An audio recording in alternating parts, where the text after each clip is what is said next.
오늘 저희가 할 내용은 BGP-VPN에 관련된 내용을 할 겁니다. 오늘 내일 이틀 동안 진행을 할 거고, 요게 이제 오늘 한 번, 오늘 내일 한 번, 그리고 3월에 한 번, 또 한 번 해서 세 번 진행을 할 건데, 오늘은 카탈리스트 가지고 할 거고요. 다음번은 넥서스 가지고 할 겁니다. 조금 컨셉은 달라요. 같은 프로토콜을 설명을 하지만 조금 컨셉은 다른데, 그래서 저희가 안내로 몇 번 메일이 나갔었는데, 데이터 센터에 관해서 궁금하신 게 많으신 분들은 다음 세션에 와달라라고 해서 오늘은 데이터 센터가 아니고 캠퍼스에 좀 포커스해서 설명을 드릴 건데, 데이터 센터를 생각하고 오신 분들이 그래도 또 있으시겠죠? 아닌가요? 저희 의도에 맞게 전부 다 캠퍼스를 생각하고 오셨나요? 아마 그렇지 않으시겠죠? 근데 거의 대동소이하고요. 대동소이하고 조금 데이터 센터의 컨셉적으로 조금 더 추가된 내용이 따로 있고 캠퍼스의 컨셉적으로 추가된 내용이 따로 있으니까 기술은 대동소이합니다. 참고하시고 좀 더 스페시픽한 질문을 하시는 건 좋은데 데이터 센터에 너무 집중된 질문을 하시면은 제가 대답을 해드릴 수가 없다. 이렇게 보시면 될 것 같고 나는 데이터 센터의 내용이 너무나도 궁금해. 그러면 3월에 또 오시면 됩니다. 아시겠죠? 그렇게 하고 일단 여기에 대해서 설명을 한번 해보고 제가 생각하기에 제가 알고 있기에 아마도 한국에서 이 카탈리스트를 가지고 BGP-VPN 관련된 교육을 하는 건 처음이라고 보시면 돼요. 처음이고 요거 뒤에 이제 VX는 설명을 쭉 하겠지만 SDN을 위해서 보통 사용되는 프로토콜입니다. SDN. 보통은 이제 카탈리스트 가지고 SDN 구성을 한다 그러면 예전부터 SDA라고 많이 설명을 해드렸고요. BGP-VPN이 아니고 LISP라는 다른 프로토콜을 썼어요. 다른 프로토콜을 썼었고, 근데 우리가 왜 오늘 BGP-VPN 가지고 하는지는 뒤에 한번 설명을 해드릴게요. 그래서 전통적으로는 지난 한 7년 정도 동안은 다 이제 카탈리스트는 LISP를 썼고, 최근 들어서 BGP-VPN에 대해서도 조금씩 이야기가 나오고 있고, 이제 그런 것들을 검토하시는 단계다. 그래서 여기에 관련된 교육은 한국에서는 아마도 처음이다. 이렇게 보시면 될 것 같습니다. 그래서 오늘의 목차는 이렇습니다. 오늘의 목차는 두 가지 이론의 내용을 주로 하실 거고요. 그리고 실습을 조금 하실 거예요. 실습을 처음에는 각자의 조마다 자기의 사이트를 만드실 거고요. 그 다음 실습이 뭐냐? 내일 하실 실습이 각자 만든 사이트들을 옆조랑 연결하시는 이렇게 구성을 하실 겁니다. 그래서 두 단계의 실습이 진행이 되실 거예요.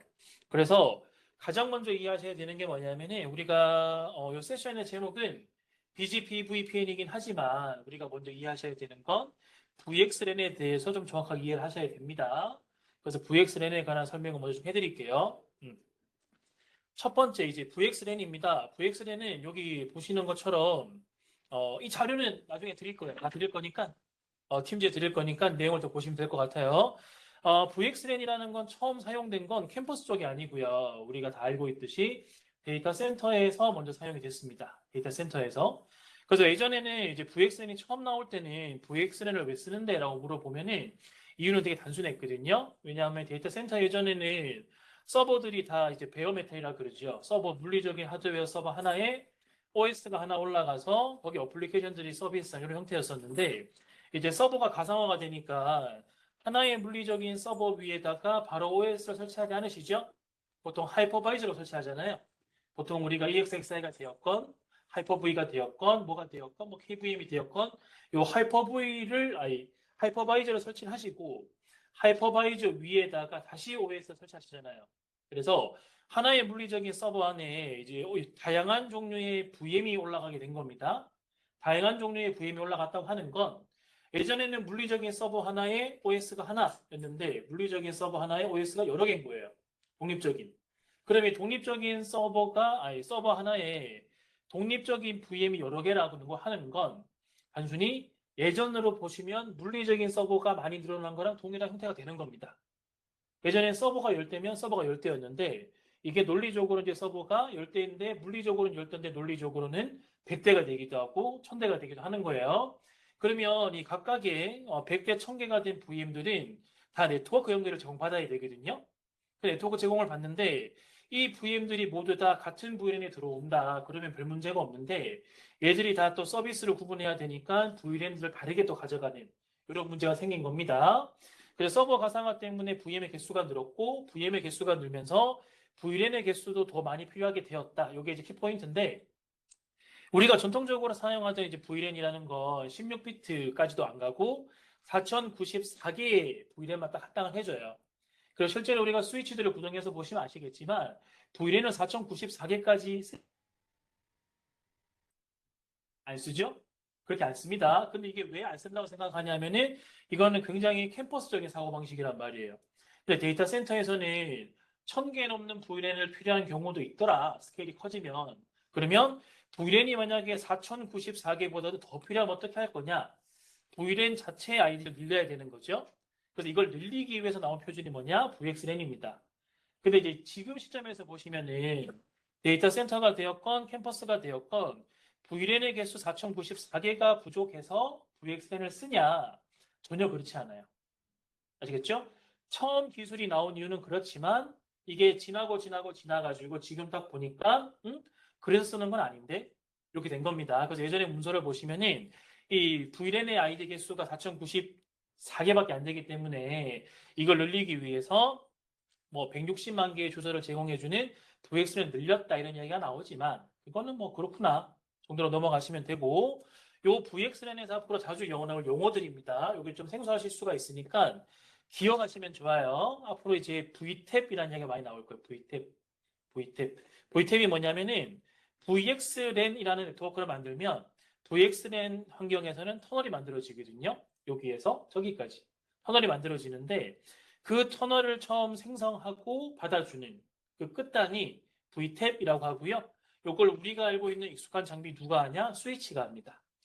그래서 VXLAN 환경에서 터널을 만드는 건 스위치고 그 스위치를 지칭하는 용어가 VTAP이다 이렇게 이해하시면 돼요.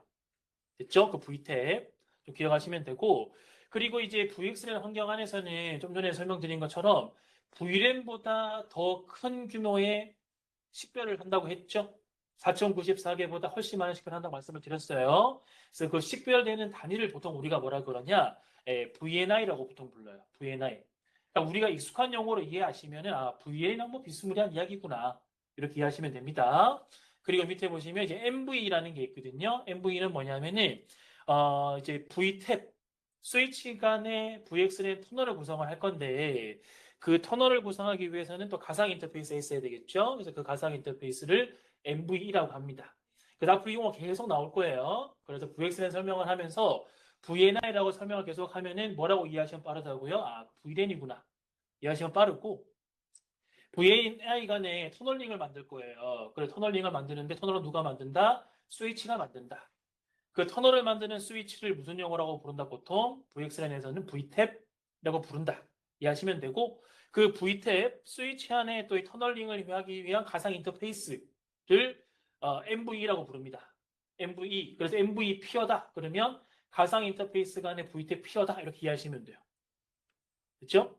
처음 들어서 뭐야 하실 텐데 계속 나와요. 앞으로 계속 나오고 나중에 VXLAN 문서들을 확인하시면 또 계속 나와요. 그래서 이렇게 이해하시면 좋다.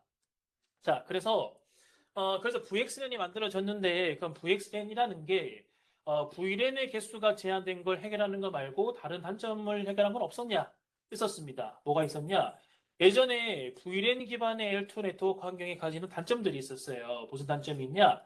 우리가 이제 L2 기반의 스위치 네트워크를 구성하시면은 꼭 필요하지만 가장 이제 힘들게 하는 게 누구냐? STP라는 프로토콜이 있어요. 스패닝 트리 프로토콜이 있어서 이 친구가 우리를 힘들게 하는데 왜 힘드냐? 얘가 잘 동작하면 문제가 없는데 얘가 잘 동작을 못하면 루프가 발생하거나 이제 그런 문제가 발생을 하는 거죠. 그래서 STP라는 프로토콜을 사용하시는 가장 중요한 이유는 뭐냐? 이 왼쪽에 있는 그림처럼 제일 아래쪽에 스위치가 있는데 상단에 스위치 두 개가 이렇게 연결되어 있겠죠? 상단에 스위치 양팔을 벌리고 있습니다. 이게 전통적인 LTE 네트워크 구성인데 이렇게 구성을 하시면 이중화 구성을 하신 건데 아래쪽에 있는 L2 스위치가 브로드캐스트가 되었건 무슨 패킷이 되었건 올라와서 양쪽으로 데이터를 내보내면 루프가 생기는 거란 말이에요. 그래서 루프를 막기 위해서 우리 논리적으로 루프의 가능성에 있는 포토를 강제로 막죠. 블락킹이 됩니다. 블락킹이 되어서 STP가 이걸 블락을 하고 있다가 링크가 장애가 생겼네? 그럼 그 블락킹 포트를 열어주고 또 링크가 복구되면 닫아주고 요 연산을 하는 게 STP잖아요, 우리가. 근데 요 STP를 사용해서 루프를 막는 건 좋은데 문제가 뭐냐? 한쪽의 포트가 블락킹이 되어 있단 말이에요. L2 스위치 입장에서는 상단에 링크가 두 개가 있는데 하나를 평소에 못 쓴단 말이에요. 왜? 루프가 생기니까. 그래서 이거를 해결을 하자. 첫 번째 뭘 제거하냐? STP를 없애보자. 여기 하나가 있고요. 두 번째로 STP를 없애면서 상단에 있던 두 개의 링크를 모두 다 사용을 하자. 로드 밸런싱으로 모두 사용을 하자. 그러면서 당연히 뭘 제거해야 되냐? 루프를 제거를 해야 됩니다. 그래서 어떻게 구조가 바뀌냐? 우리가 스위치 네트워크 퓨전은 대부분 L2라고 생각했단 말이에요. L2. 저기 위에 있는 게이트웨이를 만나기 전까지는 전부 다 L2다 생각을 했었는데 이 구조가 싹 다 바뀌는 겁니다. 어디부터? 액세스 레벨의 스위치부터 전부 다 L3로 구성이 다 바뀌는 거예요. L3로. L3로 구성이 바뀌어서 라우팅 프로토콜 기반으로 데이터가 처리하게 되는 겁니다. 이제 STP를 안 쓴다는 거예요. 그래서 VXLAN 환경에서 가장 큰 특징은 뭐냐? STP를 안 쓴다. 그리고 라우팅 프로토콜의 라우팅을 통해서 스위치 간의 데이터의 교환이 일어난다. 이게 가장 큰 특징입니다. 그리고 이렇게 구성을 하시면은 우리는 이제 네트워크를 이제 오랫동안 했으니까 알고 있어요. 뭘 알고 있냐면은 이 스위치 위에 링크가 L3다 라고 하는 건 여기 있는 그림처럼 이 왼쪽에 있는 스위치 밑에 있는 단말 IP가 보시면 100.1.1.1이죠. 그 오른쪽에 쭉 가서 보시면은 오른쪽에 있는 스위치 밑에 연결된 단말이 있습니다. 이 IP가 얼마냐? 100.1.1.2예요. 그러면 IP 대역이 같고요. VLAN이 같잖아요. 그러면 같은 서버넷에 들어가 있는 건데 이런 친구들을 우리가 어떻게 이해를 하고 있습니까? 상단이 L3다. 그러면 이렇게 IP가 같은 서브넷인 애들이 떨어져 있으면 통신이 된다고 우리가 알고 있나요? 안 된다고 알고 있나요?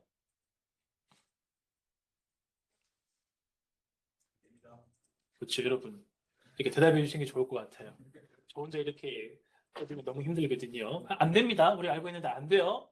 근데 우리가 다시 돌아가 보시면은 VXN을 만든 이유가 뭐라 그랬어요? 뭐 여러 가지 이유가 있었는데 궁극적으로는 인프라적으로 가장 큰 차이는 L2 링크가 L3로 다 바뀐다. L3로 바꿔서 STP를 제거한다. 그리고 STP를 제거하고 상단으로 올라가는 업링크 두 개를 다 이용을 해서 로드 밸런싱을 한다. 대역폭을 최대로 끌어다 쓴다. 이런 장점을 다 가지고 왔어요. 근데 여기 보는 것처럼 같은 서브넷으로 IP를 구성할 수가 없어? 그러면 예전에 있던 L3링크랑 다른 게 하나도 없는 거잖아요. 그래서 VXLAN에서는 이렇게 L3 링크로 구성되어 있는 상단 환경이 있어도 아래쪽에 있는 L2 스위치들 간에 동일한 서브넷들을 사용할 수 있도록 연결을 해줍니다. 뭘 통해서? VXLAN 터널을 통해서 연결을 해줘요. 그래서 VXLAN을 우리가 다른 말로 뭐라고 표현을 하냐면은 L3 네트워크를 기반으로 L2 네트워크를 확장해주는 프로토콜이라고 해요. 그래서 L2 익스텐션 프로토콜이다 이렇게 설명을 합니다. 됐죠? 뭐 긴 설명이 있었는데 자 정리는 이렇습니다. VXLAN 환경에서는 스위치의 상단 링크가 L3예요. L3라서 STP가 돌아가지도 않고 라우팅으로 처리가 되지만 신기하게도 이 스위치 간에 붙어 있는 동일한 서브넷 간에 동일한 IP 대역과 동일한 VLAN을 사용하도록 허용해 준다. 이게 특징인 겁니다. 되시겠죠? 그래서 이게 VXLAN이고 터널 기술이라고 보시면 돼요. 그래서 이렇게 동작을 하는 거거든요. 예를 들어 이제 왼쪽에 있는 PC가 오른쪽에 있는 PC랑 동일한 IP 대역을 사용을 한다. 자, 가정을 해보시면은 왼쪽에 있는 친구가 출발지 IP 자기, 목적지 IP는 이제 오른쪽에 있는 단발 이렇게 패킷을 만들겠죠? 그럼 이 데이터가 쭉 올라가면은 이 상단에 있는 스위치에서 상단에 L3이기 때문에 그냥은 나갈 수가 없어요. 그냥은 나갈 수가 없고 뭐가 붙냐? 그러면 이 오리지널 데이터 안에다가 앞에다가 VXLAN에 추가 헤더가 붙거든요. 어떻게 붙냐? 출발지는 왼쪽에 있는 스위치 V탭, 목적지는 왼쪽에 있는 스위치 V탭 이렇게 붙어요. 그러면 스위치 간에는 뭘로 가는 거예요? 추가된 VXLAN 헤더를 가지고 라우팅으로 가는 거고요. 목적지에 V탭에 도착을 하면 그때 뭐가 다시 까지는 겁니까? VXLAN이 사라지고 오리지널 데이터가 나오는 거예요. 그러면 통신이 가능하겠죠? 왼쪽에 있는 친구랑 오른쪽에 있는 친구랑. 똑같습니다, 구조가. 그래서 만약에 왼쪽에 있는 친구가 자기의 서브넷 안에서, VLAN 안에서 브로드캐스트를 만들어요. 그러니까 목적지가 브로드캐스트가 되겠죠? 그러면 데이터가 상단에 있는 스위치로 올라와서 상단에 있는 스위치 어떻게 됩니까? 동일한 VLAN을 가지고 있는 모든 V탭한테 터널이 뚫리고 데이터가 다 전달이 되는 거예요. 그러면 그 각각의 VTab에 도착한 다음에 VXLAN이 벗겨지고요. VXLAN에서 다시 오리지널 데이터가 나와서 데이터가 내려가는 겁니다. 터널 구조라고 생각을 하시면 돼요. 됐죠? 이게 VXLAN의 통신 구조입니다. 아, 그렇구나. 이렇게 이해하시면 되고요. 자, 근데 이렇게 VXLAN 구성을 하시면은 주의사항이 하나가 있습니다. 무슨 주의사항이 있냐? 여기 좀 전에 그림에서 본 것처럼 오리지널 데이터 앞에 스위치 간의 이동을 위해서 VXLAN 헤더가 붙잖아요. 추가 헤더죠? 추가 헤더. 이 추가 헤더의 사이즈가 얼마냐? 이 추가 헤더의 사이즈가 50바이트입니다. 50바이트. 그러니까 처음에 PC가 데이터를 만들어서 일반적인 네트워크 환경에 데이터가 올라오면 보통 얼마짜리 데이터가 올라오죠? 1500짜리 데이터가 올라와서 1500짜리 데이터 통신을 계속을 할 건데 이걸 얼마를 늘려줘야 된다고요? 1500에다가 플러스 50. 특수한 상황에는 1500에다가 플러스 54를 올려줘야 돼요. 그러면 방법은 두 가지가 있습니다. 첫 번째, 뭐 할 수 있어요? 1500에다가 VXLAN 데이터를 붙여가지고 1550으로 내보내는 방법이 하나가 있고요. 그렇죠? 그러면 1550으로 보내려 그러면 이 상단의 링크의 MTU가 얼마가 돼야 돼요? 1500보다 올라가야 되겠죠? 1550으로 MTU를 늘려주시는 방법이 하나가 있고 두 번째는 뭡니까? 내가 상단에 있는 링크에 MTU를 늘릴 수가 없다. 그럼 어떻게 하실 수 있을까요? 1500으로 올라와서 상단은 MTU가 1500으로 고정이에요. 근데 내가 여기다가 VXLAN 데이터를 50을 집어넣어야 돼요. 그럼 어떻게 하시면 되죠? 프로그멘테이션을 해가지고 1450, 50 두 개로 자른 다음에 1450에 50을 붙이고 50에 50을 붙이면 되잖아요. 그러니까 프로그멘테이션을 해서 보낼 수도 있겠죠. 근데 VXLAN에서는 프로그멘테이션을 허용하지 않습니다. 만약에 VTab에 있는 이 친구가 데이터를 받았는데 이 VXLAN 데이터가 프로그멘테이션이 활성화되어 있잖아요. 그럼 패킷이 무조건 드랍이에요. 그러면 두 가지 방식이 있다고 말씀을 드렸지만 실제로 VXLAN 환경을 사용하시려면 방법 뭐밖에 없다? MTU를 늘리는 방법밖에 없어요. 그래서 여기에 지금 VTab과 VTab 사이에 요 링크가 이렇게 만들어져 있거든요. 그러면 여기가 우리가 사용하고 있는 이제 랜 환경입니다. 랜 환경이에요. 건물 안에 있는 랜 환경이에요. 여기서 MTU를 늘리는 게 크게 무리가 있나요, 없나요? 코어 있고, 뭐 백본 있고, 디스티가 있고, 액세스가 있는데 이런 전통적인 스위치 레벨에서는 L3 바꾼 다음에 VXLAN을 위해서 50바이트를 늘리시는데 별 문제가 있나요, 없나요? 없죠? 스위치 가셔가지고 시스템 MTU 늘리시면 되잖아요, 그냥. 다 내가 관리하는 장비 별 문제 없습니다. 근데 이런 VXLAN을 구성을 하시면은 VXLAN을 이제 확장하고 싶은 이제 요구사항들이 있단 말이에요. 처음에는 건물 하나 시작을 했다가 옆에 있는 건물과 같이 연결을 하고 싶다. 구성을 한단 말이에요. 그럼 이 건물과 이 건물의 VXLAN 확장을 하려면 VXLAN은 그냥 헤더 붙여서 보내는 거잖아요. 그냥 헤더 붙여서 보내는 거고 그럼 이 건물에 있는 스위치가 출발지 옆쪽 건물에 있는 스위치가 목적지 헤더 붙여서 보내면 된단 말이에요. 그냥 오케이? 서울에 있고 부산에 있어요. 그럼 서울에 있는 스위치가 출발지 부산에 있는 스위치가 목적지로 VXLAN 붙여서 보내면 되거든요. VXLAN 헤더를 만들 수 있어요. 그렇게 만들 수 있는데 이 건물을 벗어나서 건물 간 혹은 뭐 도시 간 국가 간이 되면은 그 중간에 웬을 거쳐 가실 거잖아요. 웬을. 그러니까 웬 구간의 MTU를 늘릴 수가 있냐 이게 문제가 되는 거란 말이에요.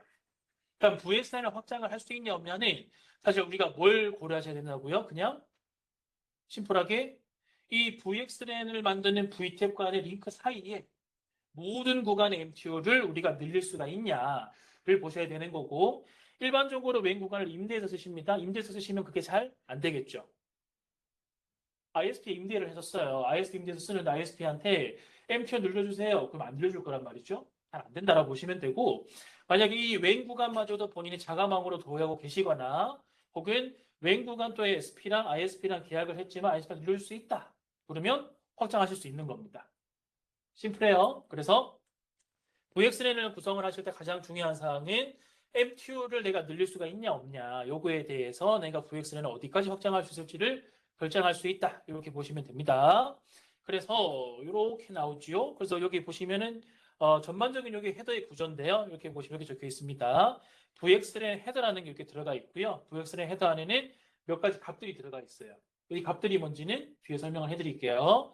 그리고 VXLAN 앞에 또 헤더가 붙어 있습니다. 헷갈릴 수가 있는데 여기 뒤에 보시는 오리지널 레이어 투 프레임이라는 거 있죠. 까만색. 이게 원본 데이터라고 보시면 돼요. 원본 데이터.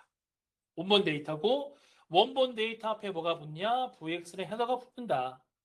됐죠? 그 앞에 또 헤더가 붙습니다. 무슨 헤더가 붙냐? 아우터 UDP 헤더가 또 붙어요. 또 붙고 그 앞에 뭐가 붙죠? L3 링크를 왔다 갔다 해야 되니까 추가적인 VTab의 IP나 이런 것들이 붙는 아우터 IP 헤더가 또 붙겠죠? 그리고 거기 앞에 가시면은 링크를 또 이동을 해야 되니까 링크 간에 매거진에서 또 붙는 요구조가 됩니다. 그래서 VX의 헤더를 탁 열어보시면은 처음에 뭐가 보일까요? VX의 헤더를 막 캡처해 보시면은 출발지와 목적지 IP가 뭘로 보일까요? VTab과 VTab. 이렇게 보이시겠죠? 어디 때문에? 여기 보시면 아우터 IP 헤더 때문에 이렇게 보여요. 이게 보이시고 그 VXLAN 데이터를 쭉 까보면 안쪽에 또 뭐가 들어가 있을까요? 오리지널 헤더가 보인단 말이에요. 오리지널 헤더가 보여서 진짜 어떤 단말이 누구랑 통신하는지가 보입니다. 됐죠? 그래서 이렇게 약간 이제 오해하실 수가 있는데 VXLAN 데이터가 왔다 갔다 하는 네트워크 안에서 백본 장비라고 칩시다. 우리가 백본 장비에서 패킷 캡처를 하잖아요. 패킷 캡처를 하면은 캡처를 쭉 했을 때 이 패킷이 어떤 단말 간의 통신인지가 보일까요? 안 보일까요? VXLAN 데이터가 막 왔다 갔다 해요. 왔다 갔다 하는데 이 VXLAN 데이터가 레이어스에서 왔다 갔다 할 거잖아요. 근데 저기 어디 있는 상단 백본에서 우리가 데이터를 캡처를 했어요. 캡처해가지고 미러링을 해가지고 데이터를 탁 열어보잖아요. 그러면 이게 어떤 단말 간의 통신인지가 보일까요? 안 보일까요? 처음 보이는 헤더가 뭐예요? 처음 보이는 IP 헤더가 누구 헤더죠? 네, VTab 간의 헤더란 말이에요. 이 스위치가 이 스위치랑 통신한다는 데이터만 계속 보인단 말이에요. 그걸 한번 까고 들어가야 뭐가 나온다고요? 오리지널 헤더가 나옵니다. 그래서 VXLAN 환경에서 만약에 모니터링 솔루션들을 도입을 하시잖아요. 그럼 그 모니터링 솔루션들은 반드시 뭘 이해해야 되냐면은 VXLAN 헤더를 이해를 해야 됩니다. 왜? VXLAN 헤더를 이해를 해야 의미 없는 VXLAN 헤더는 안 보고 뒤에 있는 오리지널 데이터를 보고 이 단말과 이 단말 통신했어요를 기록할 거잖아요. 그렇죠? 혹은 방화벽이 들어가잖아요. 방화벽이 들어가면 방화벽도 마찬가지로 뭘 이해를 해야 돼요?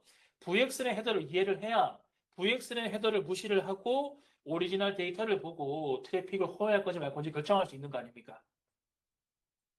이해가 되시겠나요? 여기까지? 된 걸로 아시죠? 약간 이해가 안 되셔도 계속 보다 보면 이해가 되실 겁니다.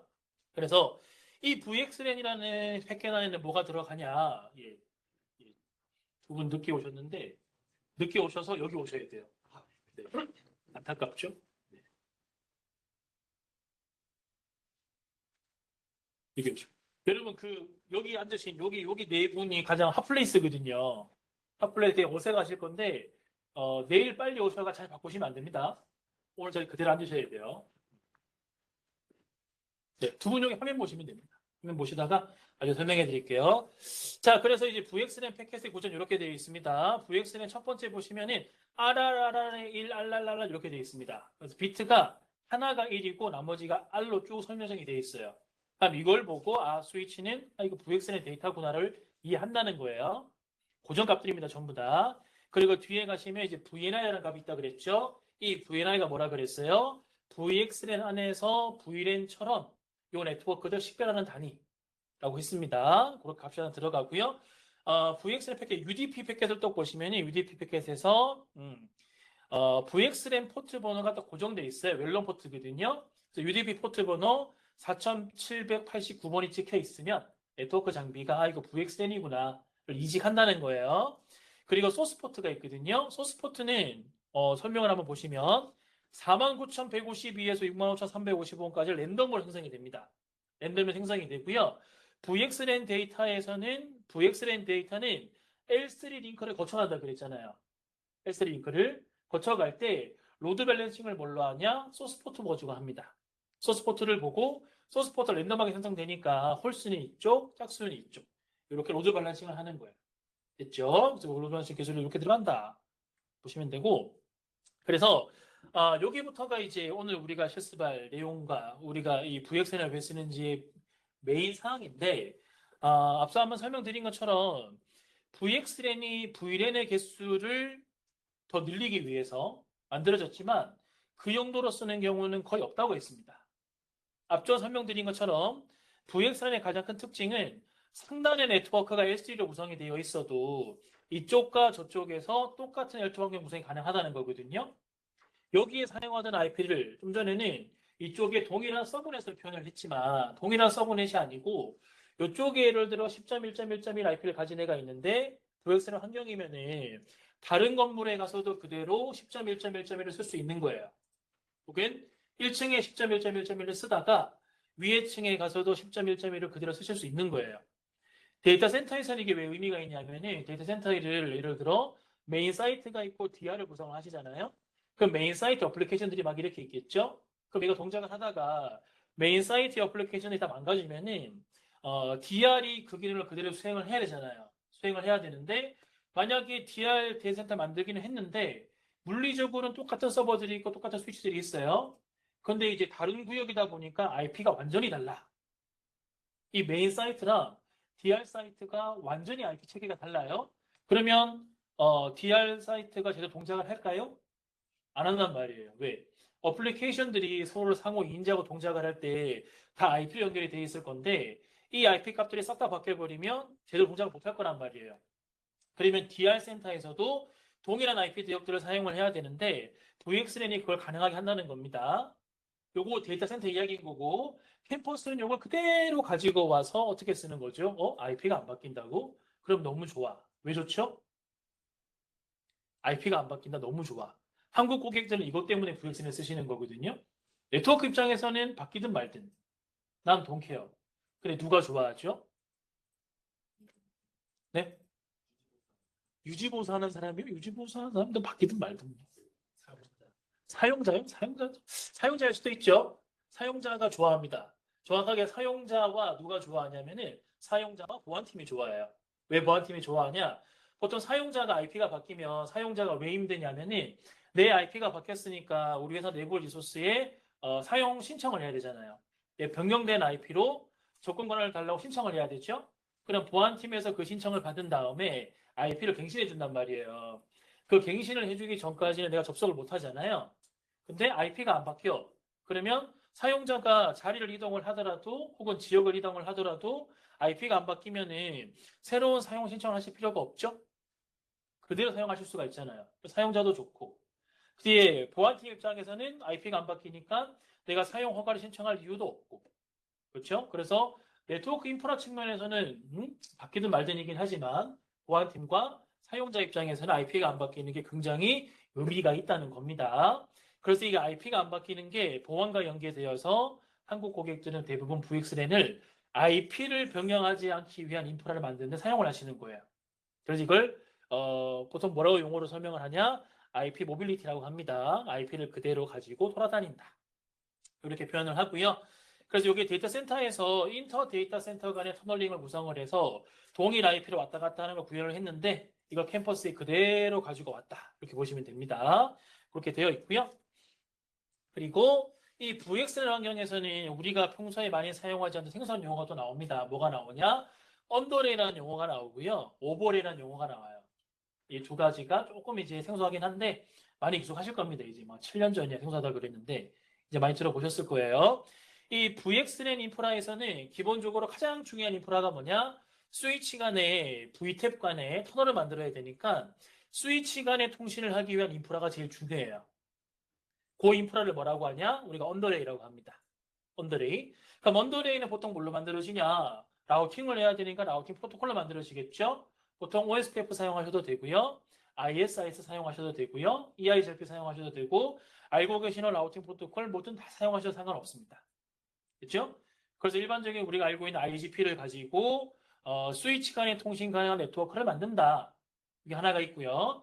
근데 한번 생각을 해보죠. 그 다음에 그러면 이 각각의 스위치들이 라우팅 테이블을 가지고 있는 건데 각각의 스위치가 라우팅 테이블을 가지고 있다는 건 각각의 레이어 2 스위치들이 L3 스위치가 된다는 거고요. L3 스위치가 되어서 아래쪽에 있는 VLAN들의 게이트웨이도 수행을 한다는 거거든요. 그럼 여기에서 약간 물음표가 뜨는 거예요. 왜 물음표가 떠냐? 우리가 전통적인 네트워크에서는 스위치 간에 통신할 일이 없죠? 딱히 할 게 없잖아요. 근데 우리가 스위치를 관리하기 위해서 스위치에 뭐 텔넷 접속도 하시고 뭐 접속을 하시기 위해서 매니지먼트용 네트워크를 만들긴 하시잖아요. 이렇게. 근데 매니지먼트용 네트워크들은 보통 어떻게 만들죠? 사용자 막이랑 안 섞기 위해서 OOB를 따로 만든단 말이에요. 스위치가 가지고 있는 매니지먼트 포트를 별도로 사용해서 연결하신다거나 혹은 VLAN을 만들더라도 이 매니지먼트 VLAN은 별도의 게이트웨이를 뺀다거나 이런 구성들을 하신단 말이에요. 근데 지금은 그런 매니지먼트를 위한 네트워크가 아니고 스위치가 자기들 간의 통신을 위한 네트워크를 만들었단 말이에요. 그래서 이 네트워크는 우리가 알고 있는 글로벌 라우팅 테이블을 씁니다. show IP 라우트 하면 나오는 그 라우팅 테이블을 써요. 근데 그 라우팅 테이블에다가 나중에 여기 지금 설명을 제가 VNI 100번, VNI 200번, VNI 300번을 설명을 했지만 뭐 VLAN 100번, 200번, 300번이 있다면 걔들까지 추가해서 라우팅 테이블에 추가를 해버리면은 L2 레벨 통신이 돼버린단 말이에요. 전부 다. 스위치 통신을 위해 만들어놨던 라우팅 테이블에 사용자의 VLAN들까지 추가가 돼버리면 통신된단 말이에요. 그래서 VXLAN 환경에서는 추가적으로 뭘 만드냐? 그 일반적인 라우팅 테이블과 완전히 별개로 사용자들을 위한 라우팅 테이블을 분리를 합니다. 분리를 해서 그 분리되어 있는 별도의 네트워크를 새로 생성을 하거든요. 그걸 뭐라 그러냐? 이제 오버레이라고 하는 거예요. 됐죠? 그래서 이 왼쪽에 있는 VNI 100번, VNI 200번, VNI 300번들이 있습니다.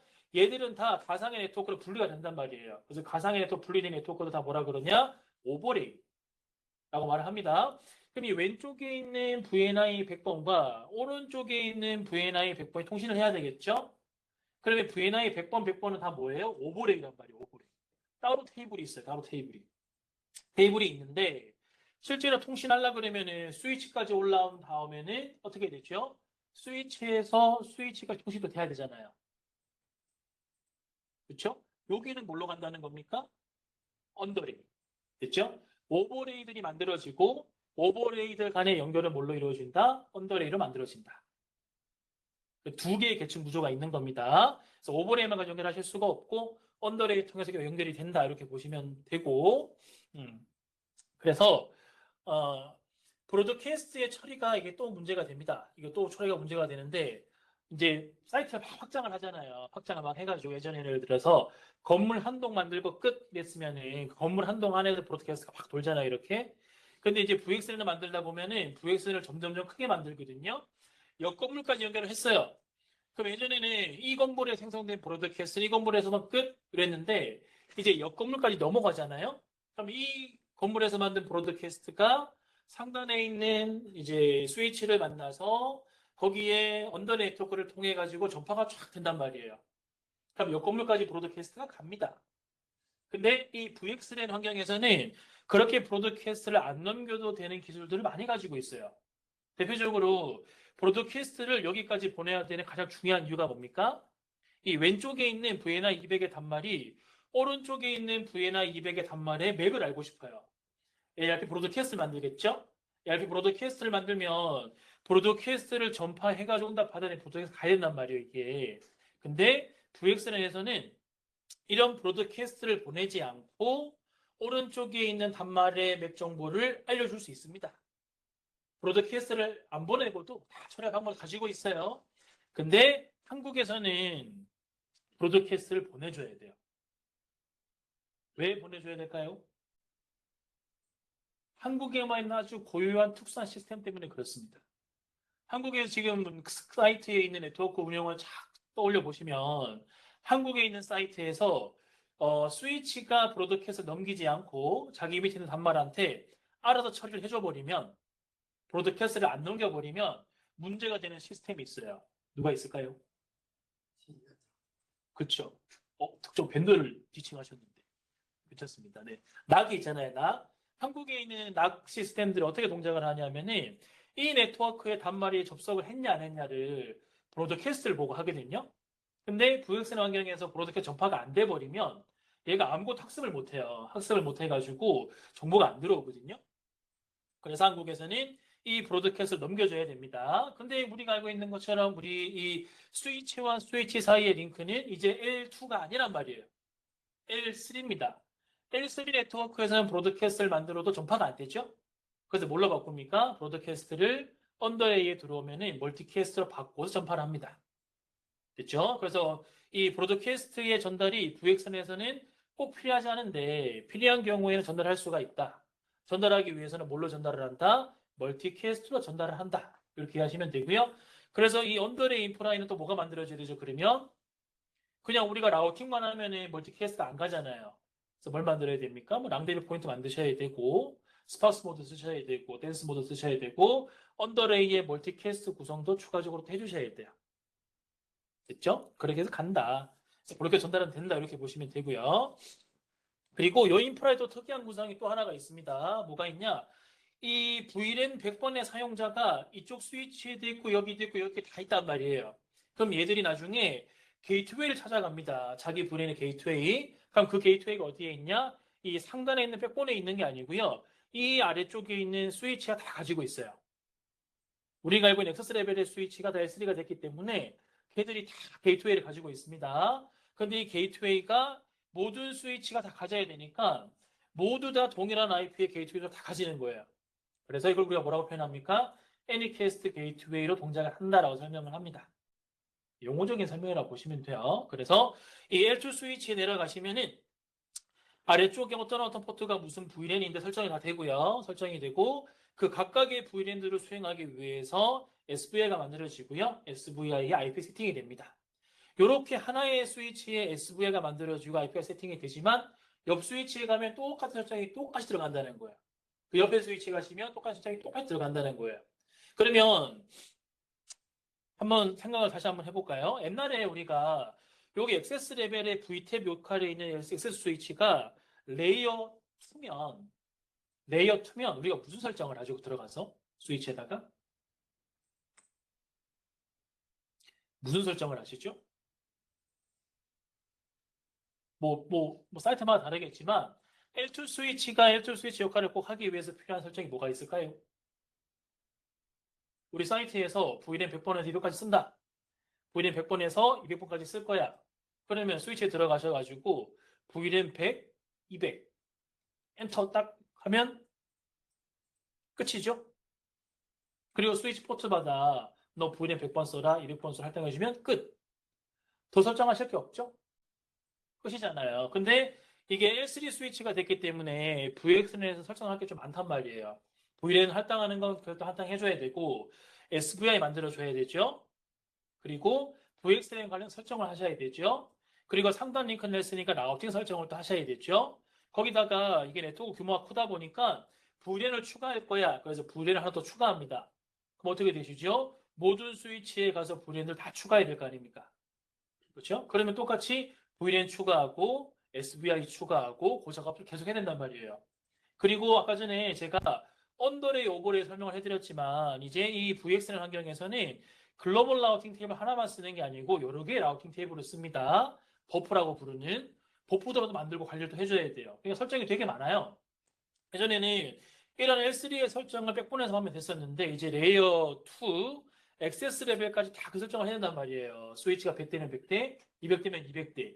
그럼 이걸 사람이 다 할 수 있냐? 사람이 할 수 있을까요?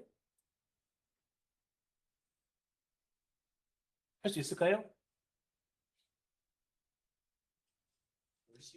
할 수는 있죠. 할 수 있죠? 우리는 할 수 있어요.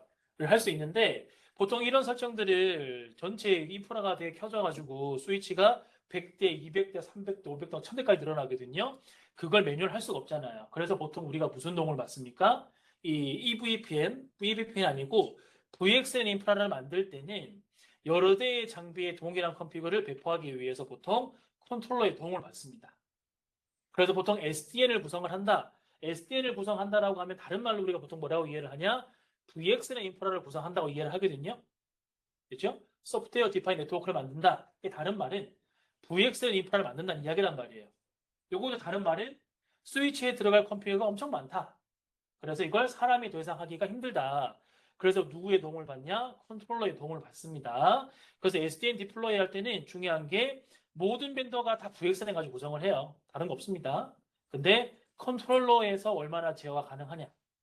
컨트롤러를 통해서 얼마나 일괄 배포가 가능하냐. 그게 핵심이라고 보시면 되고, 그래서 이 SDN 컨트롤러가 나오기 전까지는 VXN 인프라가 많이 사용이 안 됐던 거예요. 근데 이제는 다 대부분의 벤더가 SDN 컨트롤러 가지고 있으니까 VXN 인프라의 도입이 활발해지고 있는 겁니다. 어떻게 보시면 되고, 그러면 이제 우리의 실습 환경은 컨트롤러 가지고 합니까? 안 합니다. 우리는 할 수 있어요. 왜? 우리 랩은 몇 대 안 되니까. 그렇죠? 그리고 기술 이해하시려면은 사실 SDN 가지고 이제 SDN 컨트롤러 가지고 VXN 배포하시잖아요. 그럼 이 스위치 레벨에 무슨 컴퓨터가 들어가는지 몰라도 상관없어요. 메뉴만 알면 되거든요. 내가 VLAN 하나 만들겠다. 그럼 컨트롤러에 들어가셔가지고 내가 무슨 메뉴에 들어가서 누르면 되는지 알면 돼요. 버프 하나 더 추가하겠다. 뭐 하면 되는지 알면 돼요. 실제로 내가 이 GUI 안에서 뭘 설정해가지고 무슨 컴퓨터가 들어가는지 난 동케어거든요. 동케어입니다. 잘 되니까. 근데 우리가 공부를 하려고 하면은 실제로 내려가는 컴퓨터들이 무슨 의미를 가지는지 아셔야 되겠죠? 그래서 CLI 가지고 우리는 실습을 할 겁니다. 나중에 돌아가시면 이제 이런 실습들을 하면은 가장 이제 우려되는 피드백이 오이 너무 어려워서 못 쓰겠어 막 그러거든요. 근데 우리는 실습 때문에 그렇게 하시는 거고 실제 구축할 때는 다 컨트롤러가 그걸 대신해 줄 거다. 너무 걱정 안 하셔도 된다. 있죠? 이렇게 하고 자 그래서 조금만 더 하고 조금만 쉬었다 하겠습니다. 자 그래서 이제 캠퍼스 오피스 네트워크에서 VXN을 쓸 거예요. 자 다시 설명드리지만 VXN은 누가 만들었다? 데이터 센터에서 먼저 만들었다. 거기에서 캠퍼스에서 사용할 만한 것들을 가지고 왔다는 거예요. 그러니까 첫 번째 캠퍼스 네트워크에서는 VLAN 4094개가 부족한가요? 전혀 부족하지 않죠? 그럼 이거는 의미가 없는 거고 두 번째 레이어 2 익스텐션을 할 겁니다. VXN 인프라를 만들어 가지고 레이어 2 익스텐션을 해서 IP 변경 없는 네트워크를 만들 거예요. 이건 의미가 있나요? 없나요?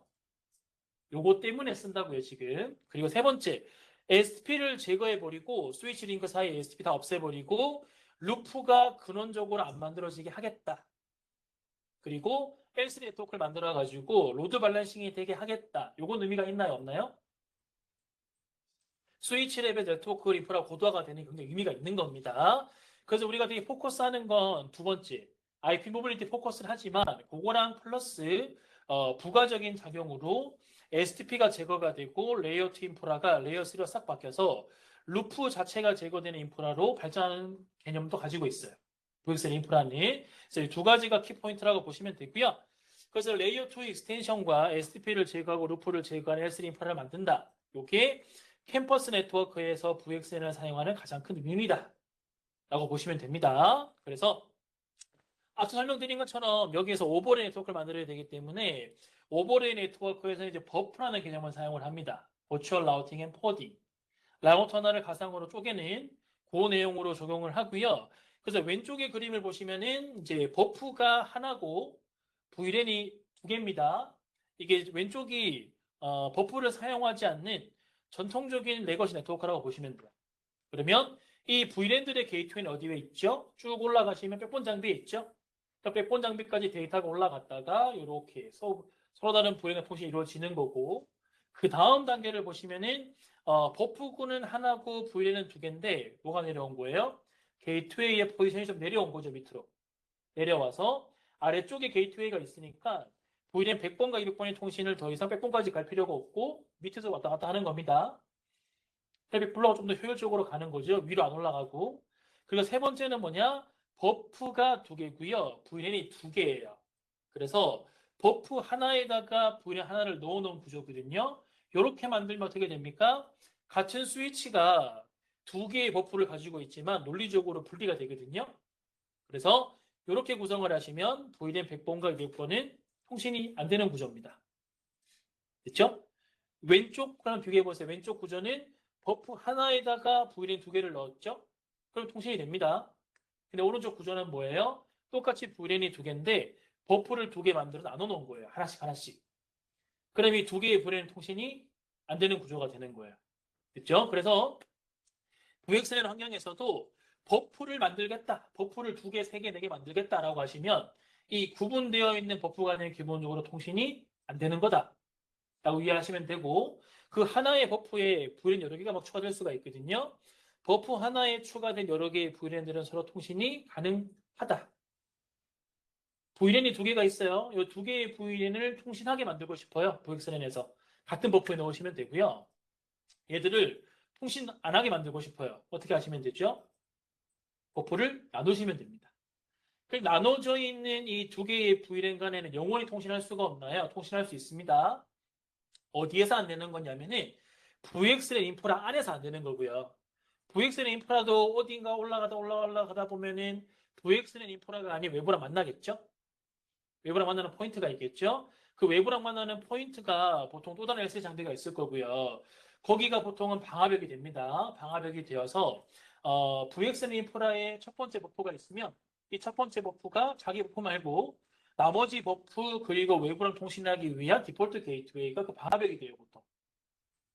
다른 버프도 마찬가지로 다른 버프 혹은 다른 내부 통신하기 위한 게이트웨이가 그 방화벽이 되거든요. VXLAN 인프라 밖에 있는. 그러면 데이플러가 어떻게 가는 거예요? 이 버프가 옆에 버프 통신할 거야.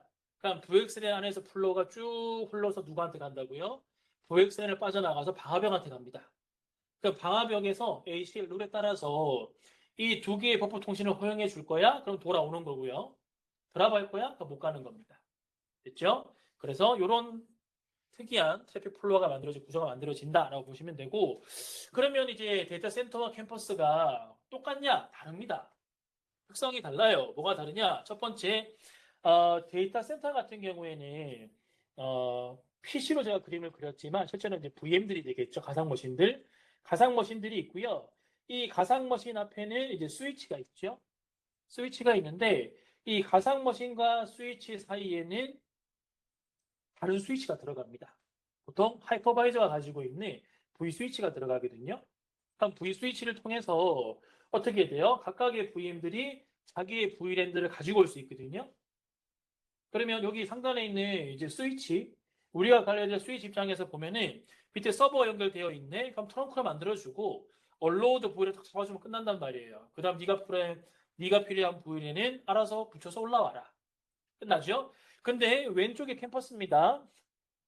캠퍼스에 단말이 연결될 건데 PC가 되었건 뭐 전화기가 되었건 프린터가 되었건 얘들이 스위치 포트 연결이 될 건데 이 스위치 포트와 이 PC 사이에는 별다른 논리적인 스위치가 없죠. 그래서 보통 구성이 어떻게 됩니까? 이 스위치 포트는 액세스 구성을 하시고 요 단말이 사용할 VLAN은 고정이 된단 말이에요. 구조의 차이가 있는 거죠. 똑같은 스위치 포트지만 캠퍼스 쪽에는 그 스위치 포트가 액세스 동작을 하고요. VLAN은 고정이고 보통 데이터 센터에 들어가면은 해당 포트는 트렁크, 필요한 VLAN 네가 달고 이렇게 된단 말이에요. 이 구조의 차이가 있는 거고. 그리고 두 번째 보시면 캠퍼스 환경에서는 스위치와 연결되는 게 단말만 있는 게 아닙니다. 누가 있냐? 무선이 또 있죠. 캠퍼스 환경에 데이터 센터 가시면은 스위치 밑에 무선이 붙는 환경이 거의 없잖아요. 매니지먼트를 하기 위해서 붙이시는 경우가 있을 수가 있는데 그런 거 말고는 거의 없죠. 그래서 인프라에 무선이 들어와야 된다. 이게 특징이 있고요. 세 번째 특징이 사실은 가장 큰 특징인데 데이터 센터에서도 VXLAN을 쓰니까 모빌리티가 가능하거든요. 근데 데이터 센터에서 실제 모빌리티가 이루어질까요? 여기 있던 VM이 갑자기 옆에 있는 서버로 옮겨가요. 그 서버로 옮겨간 VM이 갑자기 DR로 옮겨가요. 이게 모빌리티잖아요. 같은 IP를 가지고. 이게 실제로 이루어지나요? 데이터 센터 안에서? 이루어지면 뭐가 잘못되고 있는 겁니다. 고정돼 있어야 되잖아요. 고정돼 있어야 되는 거고 데이터 센터에서는 VM이 늘어나는 거지 모빌리티 발생하는 거 아니잖아요. 근데 캠퍼스 환경에서는 어떻게 되는 겁니까? 실제로 단말이 움직인단 말이에요. 특히 어떤 경우에 무선 단말인 경우에는 활발하게 움직인단 말이에요. 그래서 똑같이 모빌리티를 지원하긴 하지만 데이터 센터에서는 실제로는 모빌리티가 그렇게 일어나지 않는다. 근데 캠퍼스 환경에서는 굉장히 빈번하게 일어난다. 또 다른 측면에서는 데이터 센터에 있는 VM들은 꺼지지 않죠? 계속 켜져 있잖아요. 계속 거기 붙어 있거든요. 근데 캠퍼스 환경의 단말들은 퇴근하면 꺼지죠? 출근하면 켜지죠? 생겼다가 사라졌다가 생겼다가 사라졌다 그럽니다. 그래서 모빌리티가 더 적극적으로 발생을 하는 게 캠퍼스 네트워크의 특징이다. 이렇게 보시면 돼요. 첫 번째, 포트의 특성, 액세스냐 트렁크냐. 두 번째, 무선이 들어온다. 세 번째, 실제로 모빌리티가 이루어진다. 요거 잘 기억하시고, 그래서 우리가 캠퍼스에다가 추가적으로 뭘 해줘야 되는데는 내일 설명해 드릴게요. 기억만 하시면 됩니다. 오늘은 공통점만 계속 할 거예요. 여기까지 하시고, 그 다음 이제 원래 세션이죠. 오늘 세션 내용이 뭐였죠? BGPVPN 이었죠? 근데 지금 우리 1시간 동안 뭐 했습니까? VXLAN만 설명했거든요. 그렇죠? 그러면 BGPVPN과 VXLAN은 그럼 무슨 관계가 있는 거냐를 이어서 하겠습니다. 자, 그러면 그 BGPVPN을 설명을 해드릴 건데 이게 뭐 시중에 떠도는 괴담이라 그래야 되나요? 가장 이제 안 좋은 소문이 있는데 뭐가 있냐면은 시스코는 BGPVPN을 이제 지원한 지가 얼마 안 돼서 BGP 진심이 아니다. 이렇게 오해하시는 분들이 굉장히 많아요. 근데 네트워크에 관련된 모든 기술이 그러하듯 이 IETF에서 RFC 문서를 만들고 결국 BGPVPN의 표준을 만드는 건 저희입니다. 저희랑 다른 vendor들이 모여가지고 이 BGPVPN에 관한 표준도 역시 똑같이 만들어요. 그래서 BGPVPN에 관한 RFC 문서에 들어가서 이제 저자들을 보시면은 대부분 시스코 직원들이 포함되어 있고요. 시스코랑 같이 하는 게 보통 주니퍼 이런 데 같이 이렇게 진행을 하거든요. 그래서 시스코가 전혀 진심이 아닌 게 아니고 시스코가 실제로는 대부분의 BGPVP 표준을 만드는데 기여를 하고 표준을 만들고 있다라고 보시면 됩니다. 그러면 이제 뭐가 좀 차이가 있는 거냐? 라우팅 프로토콜로 보시면은 글로벌 표준으로 사용하는 라우팅 프로토콜은 보통 이제 예전에 OSPF가 있죠. OSPF가 있고 그걸 많이 쓰시고 그거랑 별개로 시스코에서만 지원하는 프로토콜 EIGRP가 있죠. 그래서 뭐 EIGRP를 쓰시는 분도 계시고 OSPF 쓰시는 분도 계신데 시스코는 둘 다 지원을 합니다. 둘 다 지원을 하지만 시스코가 보기에는 좀 더 효율적인 방식으로 EIGRP 제공을 해드리는 거고 둘 중에 뭐 쓰시면 정하셔라 이런 거고 이 VXLAN을 만드는 환경에서도 시스코는 똑같거든요. 데이터 센터에서는 VXLAN 인프라를 만드는 똑같은 프로토콜인데 똑같은 목적 가진 프로토콜인데 BGPVPN 말고 전통적으로 뭘 오래 썼었냐? 데이터 센터에서는 쿱이라는 게 있습니다. 그걸 오래 썼었고 캠퍼스 환경에서는 LISP라는 게 있어요. 그걸 오래 썼었고 BGPVPN도 예전부터 지원을 했었어요. 그래서 BGPVPN보다 시스코가 우리는 요게 더 효율적이니까 요걸 쓰자고 권장을 했던 거고 현재는 요것도 쓰시고 싶으면 쓰세요 같이 지원을 해드리는 거예요. 시스코가 BGPVPN에 대해서 뭐 후발주자다 그런 건 전혀 사실이 아니고요. 저희가 표준을 만들었고 대체 가능한 프로토콜이 있었기 때문에 그걸 많이 말씀을 해드린 거고 현재는 BGPVPN 쓰고 싶으신 고객들이 생기시면은 그것도 쓰셔라 이렇게 말을 해드리는 겁니다. 그래서 시스코가 이렇게 BGPVPN에 관한 표현 적극적으로 참여를 하고 있고요. 드래프트 버전 계속 나오고 있거든요. 드래프트 버전들. 현재의 기준으로 보시면은 이제 싱글 사이트를 구성하는 BGPV 표준은 거의 다 나왔고 멀티 사이트를 구성할 수 있는 BGPV 표준도 거의 다 나왔어요. 근데 거기에 좀 더 효율화를 위해서 그런 이제 표준들을 개선하는 작업들이 있거든요. 좀 더 데이터의 교환이 효율적으로 되도록 혹은 필요 없는 정보들을 덜 보내도록 그런 것도 효율적으로 하는 차세 드래프트들도 있는데 그런 드래프트들도 역시 시스코가 기여를 하고 있다고 보시면 됩니다. 시스코가 BGPVP에 대해 수월하다는 건 전혀 사실이 아니다. 정도 말씀을 드리고요. 대신에 오늘 우리가 카탈리스트 하는데 카탈리스트가 시스코의 다른 스위치가 하나가 있습니다. 넥서스라는 게 있거든요. 넥서스는 BGPVPN을 지원한 지가 좀 오래됐고요. 카탈리스트는 좀 더 최근에 좀 지원을 합니다. 그래서 넥서스에 비해서는 BGPVPN의 피처가 조금 부족해요. 조금 부족하고 그 갭들을 뒤에 설명을 좀 해드릴게요. 그래서 우리가 이 카탈리스트에 관한 이 세션을 좀 지금 진행하는 것도 최근에 카탈리스트 기능이 좀 많이 올랐기 때문에 그런 거다라고 보시면 될 것 같고요. 그래서 연관관계를 좀 봅시다. 연관관계가 뭐냐면은 우리가 SDN 인프라를 만든다고 하는 건 결국은 뭘 만드는 거냐? VXLAN 인프라를 만드는 거란 말이에요. VXLAN 인프라. 그러니까 VXLAN 인프라를 만드는데 VXLAN 지 혼자 동작을 할 수 있냐? 지 혼자 동작을 못 합니다. 그래서 부가적으로 이 VXLAN 통신이 가능한 정보들을 서로 주고받을 프로토콜이 추가로 필요하거든요. 그래서 그게 BGP, EBP를 사용하실 수가 있고요. 혹은 좀 전에 설명드린 것처럼 쿱이라는 것도 있고요. 좀 전에 설명드린 것처럼 NISP라는 것도 있습니다. 근데 왜 요즘에 BGP, EBP에 관한 얘기가 많이 나오냐? 예전에는 데이터 센터가 되었건 캠퍼스가 되었건 SDN은 대부분 시스코 거만 제공을 했었어요, 그냥. 예를 들어 SDA는 빼고요. 예전에 데이터 센터용으로 이제 SDN 솔루션을 많이 공급했었던 게 시스코 ACI라는 게 있었거든요. ACI에서는 쿱을 썼었고, 그 다음 캠퍼스용으로 이제 SDN을 사용했었는데 SDN 리습을 썼었고, 다른 벤더들도 이제 SDN 인프라를 많이 공급을 하다 보니까 다른 벤더들은 그럼 뭘 쓰냐? 시스코가 쓰는 거 말고 다른 걸 쓰는 거거든요. 그래서 거기에 대표적으로 채택되는 게 뭐냐? BGP VPN 보시면 됩니다. 다른 벤더들이 보통 BGP VPN만 지원하기 때문에 거기와의 호환성을 맞추기 위해서 시스코도 이거 선택하는 경우가 있는 겁니다. 되시겠죠? 그래서 다시 한번 쭉 설명을 정리를 해드리면은 시스코 입장에서 보시면은 SDN을 만들 거야. 캠퍼스에 VXN 인프라를 만들 거야. 그러면 시스코가 권장하는 건 LISP를 쓰시는 거예요. 근데 나는 LISP 말고 나는 BGP VPN 굉장히 익숙하다. 혹은 내가 나중에 데이터 센터랑 캠퍼스 둘 다 SDN을 만들 거고 이거를 연결을 할 거야. 그러면 뭘로 가셔야 되는 거죠? 호환이 되셔야 되니까 BGP VPN에 가셔야 되는 거예요. 그래서 뭐 그런 특수한 용도가 아니시면은 여전히 LISP나 쿡 같은 걸 쓰시는 게 좋은데 오늘은 요 세션이니까 이제 고약인 그만하겠습니다. 그래서 BGP VPN이 가장 큰 특징은 표준이라는 거예요. EVPN도 표준, BGP도 표준, VXLAN도 표준. 좀 전에 말한 리스크는 표준이 아니라 리스크도 표준입니다. 근데 벤더 채택을 안 할 뿐. 됐죠? 다 IFC가 있어요. 그래서 이게 여러 벤더가 지원하기 때문에 현재 가장 핫한 거다. 이렇게 보시면 됩니다. 표준이고요. 그래서 뭘 하려고 하는 거냐? 요거 하려고 하는 거예요. 좀 전에 이제 VXLAN 설명을 드리면서 VXLAN이 중요한 건 VTAP 간의 터널이라고 그랬잖아요. 예를 들어 왼쪽에 있는 단말이 있습니다. 100.1.1.1이라는 단말이 오른쪽에 있는 100.1.1.3과 통신하고 싶어요. 그럼 데이터가 올라오겠죠? 그럼 여기 위에 있는 VTAP 1.1.1.1이 있는데 1.1.1.1이 100.1.1.1.3이 연결되어 있는 스위치와 터널을 만들어야 되거든요. 그럼 뭘 알아야 되냐?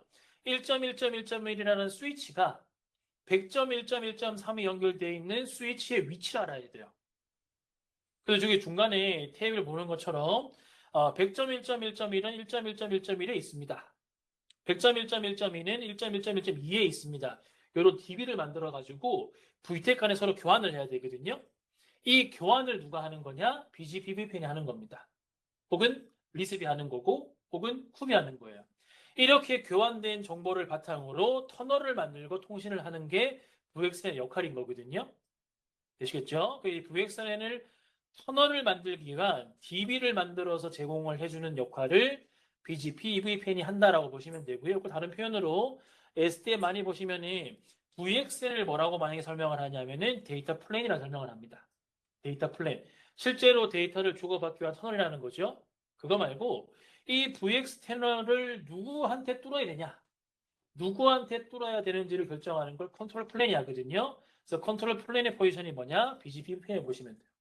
그렇죠? 그래서 컨트롤 플랜, BGP VPN.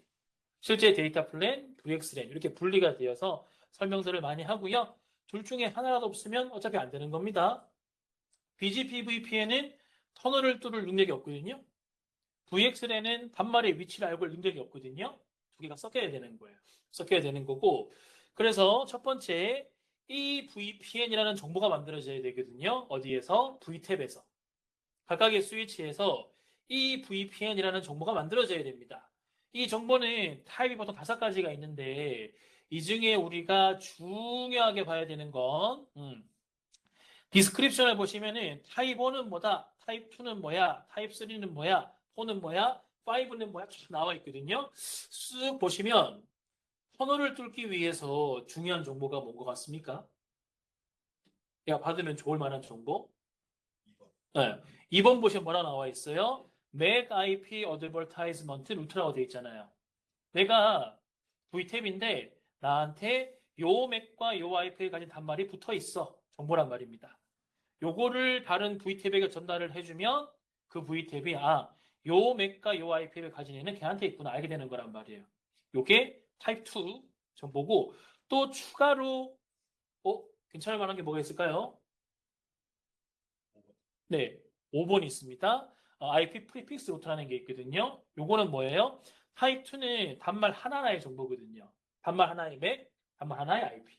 타입 5는 뭡니까? IP 풀에 관한 정보예요. 예를 들어 뭐 서브넷 전체. 그렇게 보통은 타입 2와 타입 5 정보를 교환을 해서 단말의 위치를 서로 교환을 합니다.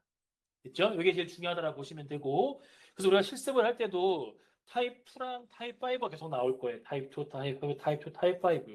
타입 1과 타입 3와 타입 4는 그런 필요 없나요? 다 필요하죠. 필요한데 우리가 지금 할 필요는 전혀 없다. 됐죠? 이렇게 EVPN의 타입 2와 타입 5의 정보를 스위치가 만듭니다. 그래서 타입 2의 정보에는 정보가 이렇게 포함이 될 수 있습니다. 타입 2는 그 연결되어 있는 닭말의 맥 어드레스, 그리고 얘가 속한 L2 VNI라고 설명을 해드렸는데, VNI를 좀 더 쉽게 이해하려면 뭘로 이해하시면 된다 그랬죠? 그냥 VLAN으로 이해하시면 됩니다. 왜 MPLS가 붙었어요? 원래 요 EVPN에 관한 표준안이 EVPN MPLS에 관한 표준안이거든요. 그래서 MPLS 얘가 나오는데 그냥 VLAN으로 이해하시면 됩니다. 그리고 세 번째 루트 타겟볼 맥 버프, 어떤 버프에 포함되어 있느냐를 표현한 정보들이 들어가야 돼요. 이 중에 반드시 들어가야 되는 게 뭐냐? 맥 어드레스가 들어가야 됩니다. 이 단말의 맥 어드레스. 근데 반드시라고 돼 있잖아요. 반드시. 그러면 반드시인 정보 말고는 안 들어가도 된다는 거거든요. 그럼 단말의 IP 정보는 꼭 줘야 된다, 안 줘도 된다? 안 줘도 상관없다. 됐죠? 그 맥 어드레스 정보만 줘가지고 통신이 된다는 거야, 안 된다는 거, VXLA에서? 가능하다는 겁니다. 됐죠? 맥만 줄 수 있어요. 그리고 뒤에 보시면은, 맥 온리가 돼 있으면은 정보가 어떻게 삽입이 돼서 들어가냐, 이렇게 들어갑니다. 여기 보시면은, 왼쪽부터 보시면은, 이 정보가 무슨 정보냐? 타입 2의 정보다. 나중에 스위치에서 계속 볼 정보들이에요. 타입 2의 정보고요. 맥 랭스라고 나와 있죠. 0000000111 맥 어드레스를 가진 애가 제일 오른쪽에 보시면 넥스트업 1.1.1.1이거든요. 걔가 VTab IP예요. 얘한테 있다. 이 정보고, 그 다음 보시면 L2VNI와 RT라는 정보가 나와 있습니다. RT는 조금 이따가 보고요. L2VNI는 얘가 VXLAN 식별 번호 여기에 포함되어 있다 라는 의미입니다. 일행을 이해하라고 말씀을 드렸죠. 이렇게만 만들어서 줄 수 있다는 거예요. 맥 어드레스만 딱. 그럼 나중에 클라이언트가 데이터를 보낼 거잖아요. 클라이언트 1번이 클라이언트 4번에게 데이터를 보낼 겁니다. 그럼 출발지 IP 111, 목적지 IP 114 찍힐 거고, 출발지 맥은 자기 맥이 찍힐 거고, 목적지 맥은 4444가 찍히겠죠? 4444가 찍혀서 올라오면 이 BGP 테이블에 4444의 위치가 1124로 찍혀 있으니까 VX 센터이 만들어진다는 거예요. 있죠? 이런 메커니즘입니다. 그래서 요 정보가 실제로 이런 형태로 들어간다는 거예요. 보시면은 여기 정보가 쫙 나와 있는데 타입 2의 정보고요. 뭐는 어떻고요, 이렇게 쫙 나오는데 요거 좀 전에 설명했던 정보가 이런 식으로 들어가는 거구나 정도로만 보시면 되고, 나중에 실습하실 때 정보 직접 확인하실 거니까 그때 한번 더 보시면 될 것 같습니다. 그래서 이 정보가 EVPN 정보를 만들었어요. 그러면 이제 스위치 1번이 EVPN 정보를 만들었거든요. 이 정보를 다른 스위치에게 주려고 합니다. 그럼 EVPN만 가지고 정보 전달이 되냐? 안 되거든요. 데이터는 만들었어요, EVPN이. 데이터를 만들었어요. 근데 이 데이터를 교환을 해야 돼, 서로. 근데 EVPN이 교환을 못 하거든요. 그럼 교환을 누구 힘을 빌어서 한다? BGP의 힘을 빌어서 한다. 라고 보시면 됩니다. 그래서 BGP가 정보를 전달을 해줄게. 무슨 정보? EVPN 정보를 전달을 해줄게. 이렇게 되는 겁니다. 순서 정리하죠. 처음에 단말이 연결이 되면은 VTab, 스위치들은 EVPN 정보를 만들어요. 이 정보를 다른 VTab에게 줘야 되거든요. 줄 때는 뭘 가지고 간다고요? BGP를 가지고 줘요. BGP를 가지고 전달받은 EVPN 정보를 가지고 나중에 뭘 만든다고요? VXLAN 터널을 만든다고요. 이렇게 연관관계가 있습니다. 되어 있고, 그 다음 EVPN 루트 타입인데 맥과 IP를 둘 다 줄 수 있습니다. 좀 전에 맥만 줬잖아요. 맥과 IP를 둘 다 줄 수 있어요. 근데 IP는 옵션입니다. 옵션이고, 그래서 IP까지 주면은 이 테이블 정보가 조금 더 찾죠. 좀 더 찾죠. 좀 전에는 IP 랭스랑 L3 VNR이 없었잖아요. 그렇죠? 이 정보가 추가가 돼가지고 이렇게 전달이 된다 정도 데이터 양식으로 이해하시면 됩니다. 좀 전에 봤던 똑같은 BGP 정보가 전달이 되는데 뒤에 정보가 더 추가로 붙는 겁니다. 맥 어드레스 플러스 IP 그리고 IP의 서브넷 이렇게 붙어요. 그러면 우리는 뭘 확인할 수 있어요? 타입 2로 정보가 왔다 갔다 하면은 맥 어드레스만 있는 정보는 확인할 수 있습니다. 맥 어드레스와 IP까지 있는 정보도 확인할 수 있어요. 근데 IP만 있는 정보는 확인할 수 있어요? 없어요? 없어요. 왜? 타입 2의 필수 값이 맥이란 말이에요. 타입 2에서는 IP의 정보만 줄 수는 없습니다. IP의 정보를 안 줄 수는 있어도 IP만 줄 수는 없어요. 맥은 무조건 포함이 돼야 되고. 그래서 맥 IP 이렇게 가는 거고. 요거는 이제 타입 5입니다. IP 프리픽스거든요. IP 프리픽스가 보통 전파가 되는 건 뭐냐? 이 내부 네트워크에서는 서로 간의 단말 정보를 타입 2로 교환을 한단 말이에요. 다 교환을 해요. 근데 타입 5가 필요한 건 외부 정보. 외부에 있는 특정 서브넷에 가는 경로를 주고 싶잖아요. 내부 쪽에다가. 그럴 때 주는 게 타입 5라고 보시면 됩니다. 요 정보에는 당연히 뭐가 없죠? 맥 정보가 없습니다. 맥 정보가 없고 서브넷 정보만 갈 거예요. 그래서 여기 보는 것처럼 뭐 100.1.1.0에 24, 뭐 이렇게 나와 있습니다. 그래서 100.1.1.0 외부 경로로 가고 싶은 애들은 뭐 1.1.1.1로 와라. 1.1.1.2로 와라. 이렇게 나와 있어요. 그래서 여기 데이터가 여기로 도착하면은 OX는 떼고 밖으로 라우팅을 나가는 거예요. 그냥. 있죠? 이런 디자인으로 정보를 교환을 한다.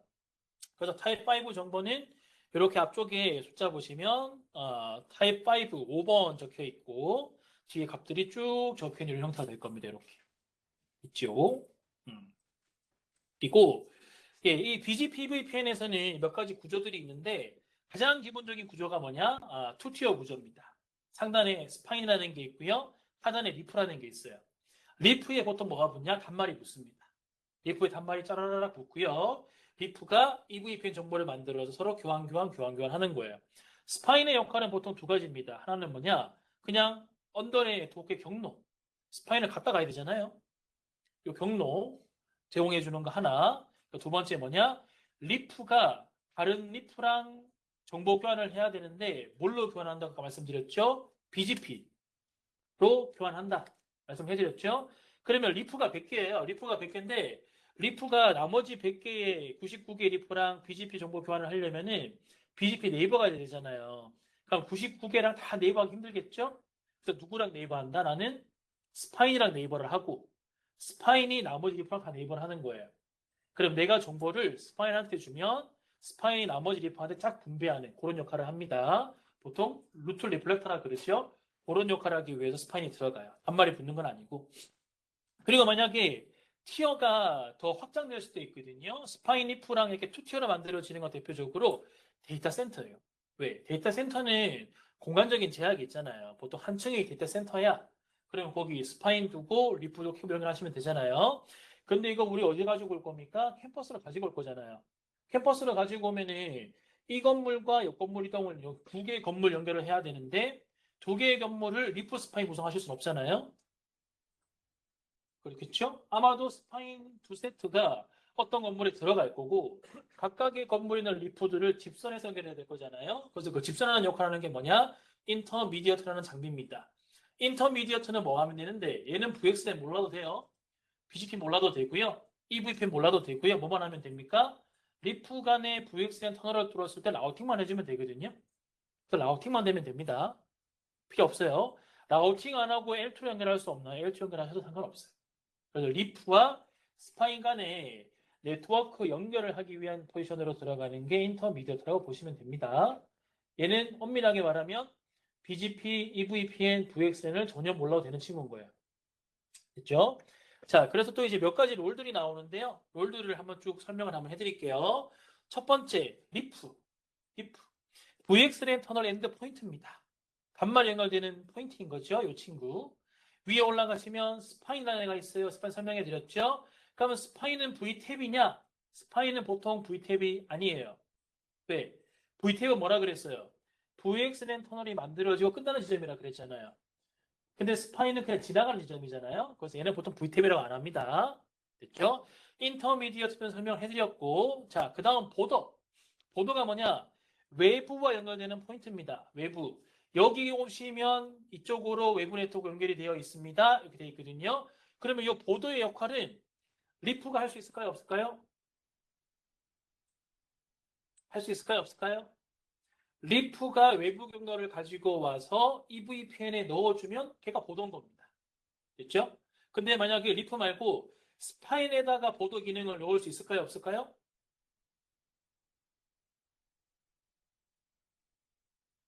스파인이 외부 경로를 가지고 와서 EVP로 넣어주면 지가 보던 거예요. 됐죠? 그래서 보도는 딱 별개로 있다고 보시기보다는 어디에 올라가냐? 리프의 보도 기능이 추가가 되거나 스파인의 보도 기능이 추가가 됩니다. 근데 사이트가 엄청 커요. 엄청 커가지고 난 별도의 보도를 둬야겠어. 그럼 별도의 보도를 두시면 돼요.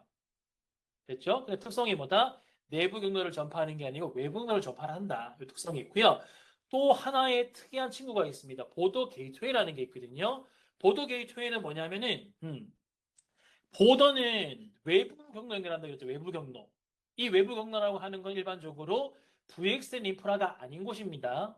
일반 네트워크예요. 근데 우리가 이 VXLAN 인프라가 두 개가 있어요. 덩어리가 두 개가 있어요. 그림 보시는 것처럼 사이트 A가 있고 사이트 B가 있습니다. 사이트 A와 B를 연결하고 싶어요. 연결하는 주목적인 왼쪽에 있는 단말이 오른쪽으로 넘어왔을 때 그 IP를 그대로 쓰고 싶거든요. 그런 디자인 하실 때가 있단 말이에요. 그런 디자인 할 때 이 VXLAN 두 개의 사이트 간을 연결하기 위한 장비를 뭐라 그러냐? 보도 게이트웨이라고 합니다. 나중에 제가 내일 한번 설명을 해드리겠지만 이 보도 게이트웨이를 구성을 할 수 있는 장비는 시스코에서 제약이 조금 있어요. 뭐가 제약이 있냐? 카탈리스트는 이 보도 게이트웨이 역할을 못합니다. 나머지 역할은 다 할 수 있거든요. 그 보도 게이트웨이 역할은 누가 하냐? 넥서스가 합니다. 넥서스가. 그래서 이게 보도 게이트웨이가 왜 필요한가요? 만약에 보도 게이트웨이가 없으면 이제 왼쪽에 있는 네 개의 스위치가 있잖아요. 빨간색, 파란색, 흰색. 이게 그냥 리프라 생각해 보십시오. 리프라 생각을 하시고 오른쪽에 있는 스위치 전부 다 리프라 생각을 한번 해보세요. 리프라 생각을 하면은 나중에 왼쪽에 있는 애랑 오른쪽에 있는 애랑 통신을 할 거야. 그러면 왼쪽에 있는 리프랑 오른쪽에 있는 리프가 터널이 연결되겠죠. 그냥 쭉 이렇게. 근데 왼쪽에 스위치가 100개, 오른쪽에 스위치가 100개가 있어요. 그러면 왼쪽에 있는 리프 입장에서는 왼쪽에도 터널 100개, 오른쪽에 터널 100개 만들어야 되겠죠? 구조가 그렇게 되잖아요. 그리고 예를 들어 여기서 브로드캐스트를 전파를 해야 돼요. 그럼 각각의 V탭에다가 멀티캐스트 만들어 전파를 쫙 해야 되거든요. 이러면 뭐가 문제가 되냐? 이제 스케일이 문제가 되는 겁니다. 사이트가 나 혼자 있을 때 괜찮은데 다른 사이트가 생기고 다른 사이트 리프가 늘어나면 그만큼 내가 터널을 많이 해야 되고 패킷을 많이 보내야 되잖아요. 그래서 보드 게이트의 역할은 뭐냐면은 야 다른 사이트로 갈 거면 일단 다 나한테 와라. 리프가 옆 사이트에 있는 리프랑 터널 만드는 게 아니고 보도 게이트웨이랑 터널을 만드는 거예요. 터널을 만들고 보도 게이트웨이가 필요한 정보를 확인한 다음에 다른 사이트에 보도 게이트웨이 넘겨주는 겁니다. 그러니까 그 보도 게이트웨이에 다시 전파가 되는 거예요, 쭉. 그래서 이런 디자인을 가질 수 있는 게 보도 게이트웨이고 보도 게이트웨이를 쓰는 이유는 딱 하나, 스케일을 확보하기 위해서. 중간에 모아준 애를 만드는 거예요. 근데 이거를 카탈리스트가 지금 못한다. 넥서스가 한다. 그래서 보통 이거는 보통 사이트의 규모가 굉장히 큰 경우에 모두 들어간 디자인이라고 보시면 되고 내일 한 번 더 설명을 해드릴게요. 그래서 우리가 당장 필요한 건 세 가지. 스파인, 리프, 보더. 됐죠? 스파인, 리프, 보더. 이 세 가지를 할 거고요. 어떻게 보면은 보더도 우리가 V탭이라고 말할 수 있어요? 없어요? 말할 수 있죠? 내부 네트워크에서 외부로 갈 거야. 그럼 요 V탭에서 외부에 있는 보도까지 VSM 터널이 뚫려야 되잖아요. 그래서 보도도 V탭이다. 이렇게 보시면 되고요. 그리고 우리는 여기 좀 전에 쭉 한번 쓱 설명해 드렸지만 EVPN의 정보를 BGP로 전달을 할 겁니다. BGP. 왜 BGP로 전달을 하느냐? 지금 라우팅 프로토콜을 가지고 정보를 전달을 해야 되는데 라우팅 프로토콜은 보통 뭘 전달하냐면은 라우팅 테이블을 전달을 하잖아요. OSPF나 EIGRP나 보시면은 자기가 가지고 있는 라우팅 테이블의 정보를 다른 OSPF에게 전달할 뿐인 거잖아요. 근데 지금 얘는 뭘 전달을 해야 돼요? 라우팅 테이블 전달해야 되는 게 아니고 단말의 IP와 맥 정보를 줘야 되잖아요. 요 IP와 맥 정보를 전달하기 위해서 MPBGP를 쓰다라고 보시면 되고 그러면 OSPF가 IP와 맥 정보를 전달할 수가 없냐? 있을까요? 없을까요? 우리는 평소에 그렇게 안 썼지만 할 수 있을까요? 없을까요? 할 수 있습니다. 할 수 있는데 OSPF의 문제라기보다는 그렇게 안 만들어졌기 때문에 뭐가 문제가 되냐면은 이 BGP VPN의 정보를 전달하는 거랑 플러스 또 뭐가 만들어지냐면은 버프가 만들어진다고 그랬죠. 버프가. 오버레이가 만들어지니까 오버레이별로 버프가 만들어지거든요. 그러면 각각의 버프는 다 다른 라우팅 테이블을 가지고 있단 말이에요. 그럼 BGP는 이 각각의 다른 라우팅 테이블 정보를 전달 어떻게 하냐? MPBGP를 만들면은 하나의 BGP 세션을 가지고 전달할 수가 있거든요. 근데 OSPF를 만드시면은 OSPF는 하나의 OSPF가 하나의 버프밖에 처리할 수가 없습니다. 버프가 10개가 되잖아요. 그러니까 BGP는 하나 안에다가 10개를 추가하는 방식인 거고 OSPF는 10개를 따로 만들어야 돼요. 프로세스 다 따로. 그래서 그런 여러 개의 버프와 다양한 정보를 전달하는 측면에서 MPBGP가 유리하다가 아니고 MPBGP가 그러려고 만든 친구이기 때문에 그걸 쓰는 거예요, 우리가. 됐죠? BGP, EVPN에 관한 정보 전달, 그리고 나중에 만들어질 버프에 관한 정보 전달. 이런 것들을 깔끔하게 잘하라고 만들어진 게 BGP이기 때문에 이 친구를 같이 쓴다. 이렇게 보시면 되고요. 그러니까 BGP를 쓰는 또 중요한 이유 중에 하나가 이렇게 있습니다. IGP의 경우에는 OSPF 같은 경우에는 뭐 BGP, VPN, EVPN의 정보를 전달할 수는 있죠. 할 수 있는데 네이버가 홉바이 홉이란 말이에요. 옆에 있는 라우터랑 네이버가 돼야 돼요. 근데 BGP의 경우에는 중간에 있는 홉을 다 무시하고 내가 필요한 VTEC 칸에만 페어를 맺을 수가 있죠. 그래서 홉을 건너뛸 수 있다. 이것도 장점이기 때문에 BGP를 쓰면 또 다른 이유가 되는 거고. 그래서 BGP를 가지고 구성을 하실 건데 BGP를 구성하시는 방식은 크게 두 가지가 있습니다. 여기는 세 개 설명을 했는데 IGP랑 IBGP는 세트라고 보시면 돼요. 세트라고 보시면 됩니다. 스파인과 리프를 구성을 해서 BGP 연결을 하실 건데 IBGP를 구성하시는 방법이 있고 EBGP를 구성하시는 방법이 있습니다. 이 말의 의미는 스파인과 리프가 동일한 AS 번호를 쓰겠다. 그러면 IBGP가 되는 거고요. 스파인과 리프가 서로 다른 AS를 쓰겠다. 그러면 EBGP가 되는 거예요. 근데 IBGP를 사용하시면 IBGP를 사용하시면 기본적으로 IGP를 먼저 구성을 하셔야 됩니다. IGP를 먼저 구성을 해서 각각의 이제 스위치들의 정보를 교환을 한 다음에 IBGP를 추가로 올리는 구성이거든요.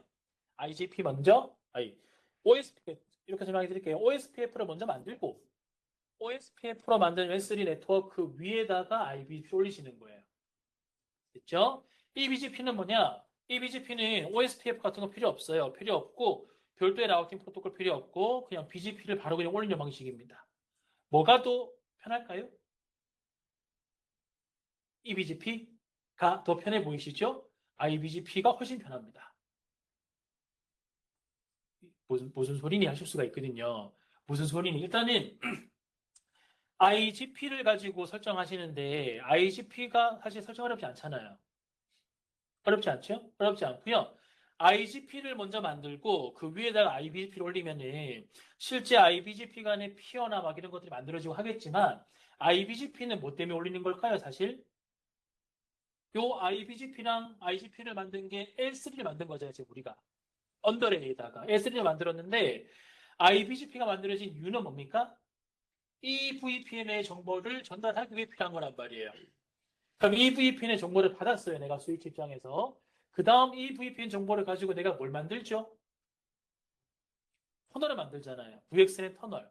그러니까 VXN의 터널을 만들 때 내가 1.1.1.1인데 1.1.1.4랑 터널을 만들어야겠다. 그때 내가 사용 가능한 베스트 L3 경로가 뭘 선택해야 될 거잖아요. 그때 뭐가 제어를 한다는 거죠? IGP, OSPF가 제어를 한다는 거거든요. OSPF가 제어를 해서 1.1.1.4로 가는 경로는 이쪽이 좋아요. 이쪽이 좋아요. 선택을 한다는 겁니다. 관리가 된다는 거거든요. 그 IBGP는 경로만 전달을 해줄 뿐 실제 통신에 관한 제어, L3 경로의 제어들은 전부 다 IGP가 하니까 오히려 OSP도 효율적인 거고 EBGP로 구성하시잖아요. EBGP로 구성을 하시면 IGP가 없다 그랬잖아요. 그럼 1.1.1.1, 1.1.4로 갈 때 베스트 패스가 뭔지를 뭘로 조정을 해야 되는 겁니까? BGP를 가지고 조정을 다 해야 되는 거예요. 근데 BGP를 해보시면 아시겠지만 경로 조정이 그렇게 수월하지 않거든요. 그래서 우리의 이제 권장이라기보다는 평소 구성하실 때 편리한 방법은 뭐냐? IGP 구성하시고 위에다가 IBGP 올리시면 권장을 합니다. 됐죠? 그리고 IBGP를 구성하시면은 구성도 되게 간단해요. 리프가 스파인을 네이버로 맺고요. 뭘 하면 되냐? 스파인에서 요 리프는 루트 리플렉터 하면 끝나거든요. 그러면 이 리프가 정보를 탁 주면 스파인이 반사해가지고 탁 뿌린단 말이에요. 근데 이 BGP로 구성을 하시면 이 BGP 구성에서는 루트 리플렉터 구성이 안 됩니다. 왜? 서로 A에서 다르기 때문에. 그래서 네이버를 맺은 다음에 또 조정들을 막 해야 되거든요. 그 조정이 좀 번거로운 작업들이 있어요. 그 조정이 번거로운 작업들이 뭔지는 우리가 랩에서 할 겁니다. 그래서 권장하고 좀 심플한 구성은 IBGP로 가시는 거고요. 좀 더 독특함을 느끼시고, BGP가 이렇게 돌아가는 매력이 좀 느끼시려면 EBGP로 가시는 거예요. 그럼 우리 랩은 뭘로 갈까요? 랩은 EBGP로 갑니다. 매력을 느끼셔야죠. 됐죠? EBGP로 진행을 할 거고요.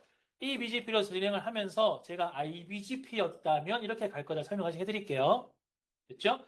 EBGP는 단점만 있냐? 장점도 있어요. 뭐 장점이 있냐? 첫 번째, IGP가 필요 없잖아요. 그렇죠? IGP 필요 없고 BGP만 가지고 다 할 수 있으니까 그건 장점이 되긴 합니다. 그 정도?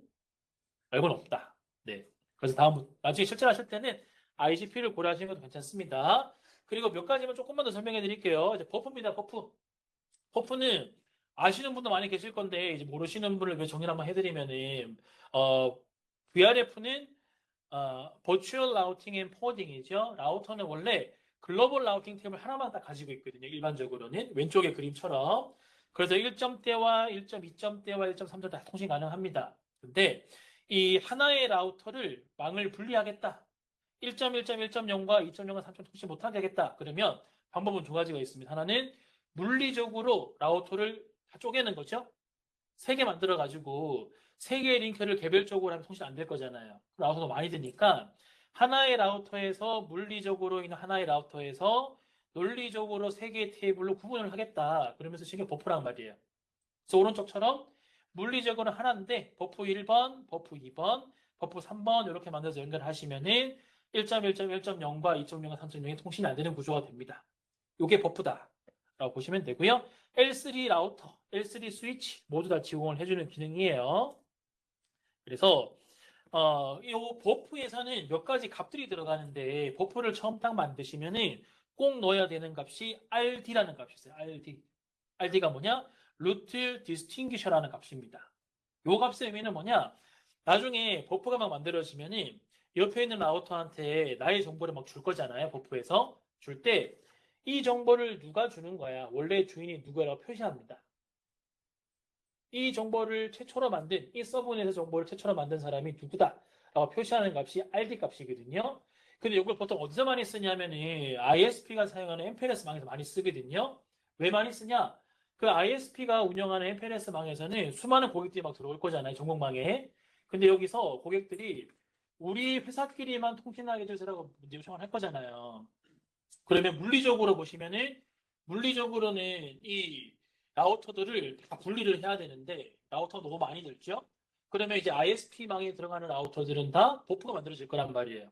버프가 만들어지면서 A라는 고객들은 A 버프로 쫙 연결을 시키겠죠? B라는 고객은 B 버프로 쫙 연결을 시키겠죠? 그때 우리가 첫 번째 버프가 딱 나눠진 제일 끝에 있는 장비에서 요 서브넷은 요 고객 겁니다. 를 표시하려고 보통 RD를 써요. 그래서 ISP망에서는 동일한 고객이 사용하는 버프들은 모든 라우터에서 RD가 똑같습니다. 그러니까 고객 표시하는 모드라고 보시면 돼요.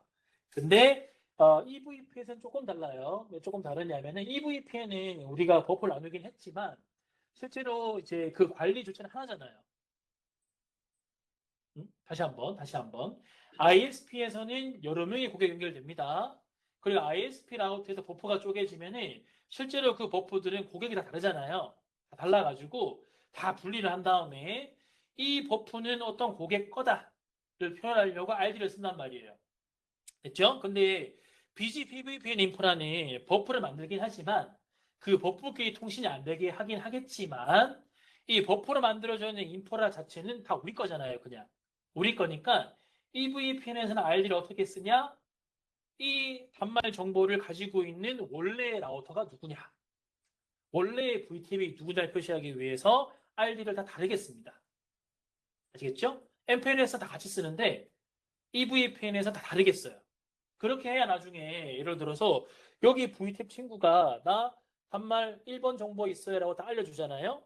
그럼 나중에 다른 스위치에 가서 BGP 테이블을 딱 보면은 아 단말 1번 정보 들어왔네. 이거 원래 누구 거야? 1번 VTAP 거야. 이게 나올 거란 말이에요. 그렇죠? 누군지 식별하기 위해서 RD 값을 쓴다. 이렇게 보시면 되고 그래서 RD 값은 여기 BGP 안에 정보로 포함돼서 전달된다. 이런 말입니다. 이런 게 있고 그래서 RD는 뭐 이 라우터랑 이 라우터랑 이 라우터랑 이 라우터랑 같아도 되고 달라도 되고 아무 상관없습니다. 달라도 오히려 BGP보다 다르게 쓴다는 거예요. 근데 RT라는 값도 있거든요. RT 값이 이게 되게 중요한 값인데 RD는 제가 아까 설명드린 것처럼 똑같게 써주셔도 되고요. 우리가 원래 정보의 소스, 이 단말 정보의 원래 주인을 표시하기 위해서 고유의 값으로 줘도 아무 문제가 없다. 설명해 드렸어요. 달라도 되고 같아도 되고. 근데 RT 값은 좀 신중하게 써야 됩니다. RT 값은 뭐냐? RT 값은 루트 타겟이라는 정보가 있거든요. 이 정보는 뭐냐면은 하나의 라우터가 옆에 있는 라우터한테 내가 가지고 있는 라우팅 테이블 정보를 줄 거예요. 줄 거거든요. 근데 내가 버퍼가 여러 개가 있잖아요. 버퍼 A가 있고, 버퍼 B가 있고, 버퍼 C가 있습니다. 그러면 나는 세 개의 버퍼를 가지고 있는데 이 옆에 있는 나와 연결되는 라우터가 버퍼가 몇 개 있는지를 내가 알까요? 모를까요? 난 몰라요. 모릅니다. 그리고 옆에 있는 애도 내 걸 몰라요. 그러면 내가 여기 버프 정보를 딱 주잖아요. 그럼 얘가 그걸 딱 받아가지고 이게 버프 A 건지 B 건지 C 건지 구분을 다 해야 되거든요. 구분을 할 때 뭔지 모른단 말이에요. 이걸 구분하기 위해 들어가는 값이 뭐냐? RT라는 값입니다. 그래서 예를 들어서 왼쪽 보세요. 왼쪽에 라우터가 물리적으로 하나인데 버프가 세 개 있는 거고요. 오른쪽에는 이제 라우터가 물리적으로 하나인데 버프가 두 개 있는 거예요. 두 개 갖다 만들어 놓은 겁니다.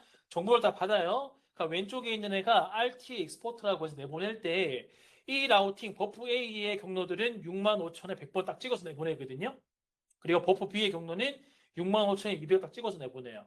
그 다음 버프 C는 65,300 딱 찍어서 내보냅니다.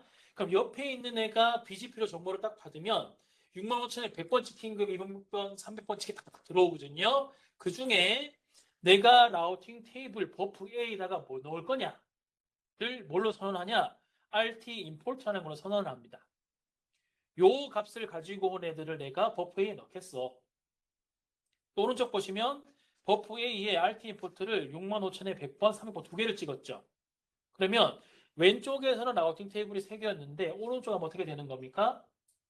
왼쪽에서는 버프 A랑 C였던 게 오른쪽으로 가면은 버프에 합쳐지는 거예요, 그냥. 이거 계속 분리할 거야. 분리할 거면 어떻게 하셔야 되는 거죠? 오른쪽에도 버프 A, B, C를 만들어가지고 A는 65,000에 100번을 임포트하고 B에서는 65,200을 임포트하고 C에서는 65,300을 임포트해야 되는 거예요. 됐죠? 다시 한번 정리해 드릴게요. 내가 만들어 놓은 버프의 정보는 내가 경로를 받은 다음에 구분을 한 거란 말이야. 나 혼자 그냥 막 정리를 한 거예요. 정리를 막 그냥 이렇게 했는데 이걸 그냥 탁 던져주면 옆에 있는 애는 내가 어떻게 정리하는지 모른단 말이에요. 그래서 내가 이렇게 정리를 했다고 값을 붙여서 줍니다. 붙여서 주고 옆에 있는 라우터는 그 값을 보고 내가 가진 라우팅 테이블 중에 어디 넣을지 정하는 거예요. 조금 더 설명해, 조금만 더 길게 갑시다. 지금 우리가 A, B, C라고 있는데 옆부에는 A, B라고 있잖아요. 맞춰보니까 조금 헷갈릴 수가 있는데 예를 들어 오른쪽에 버프 1번, 2번이 있어요. 1번, 2번. A, B가 아니고 1, 2.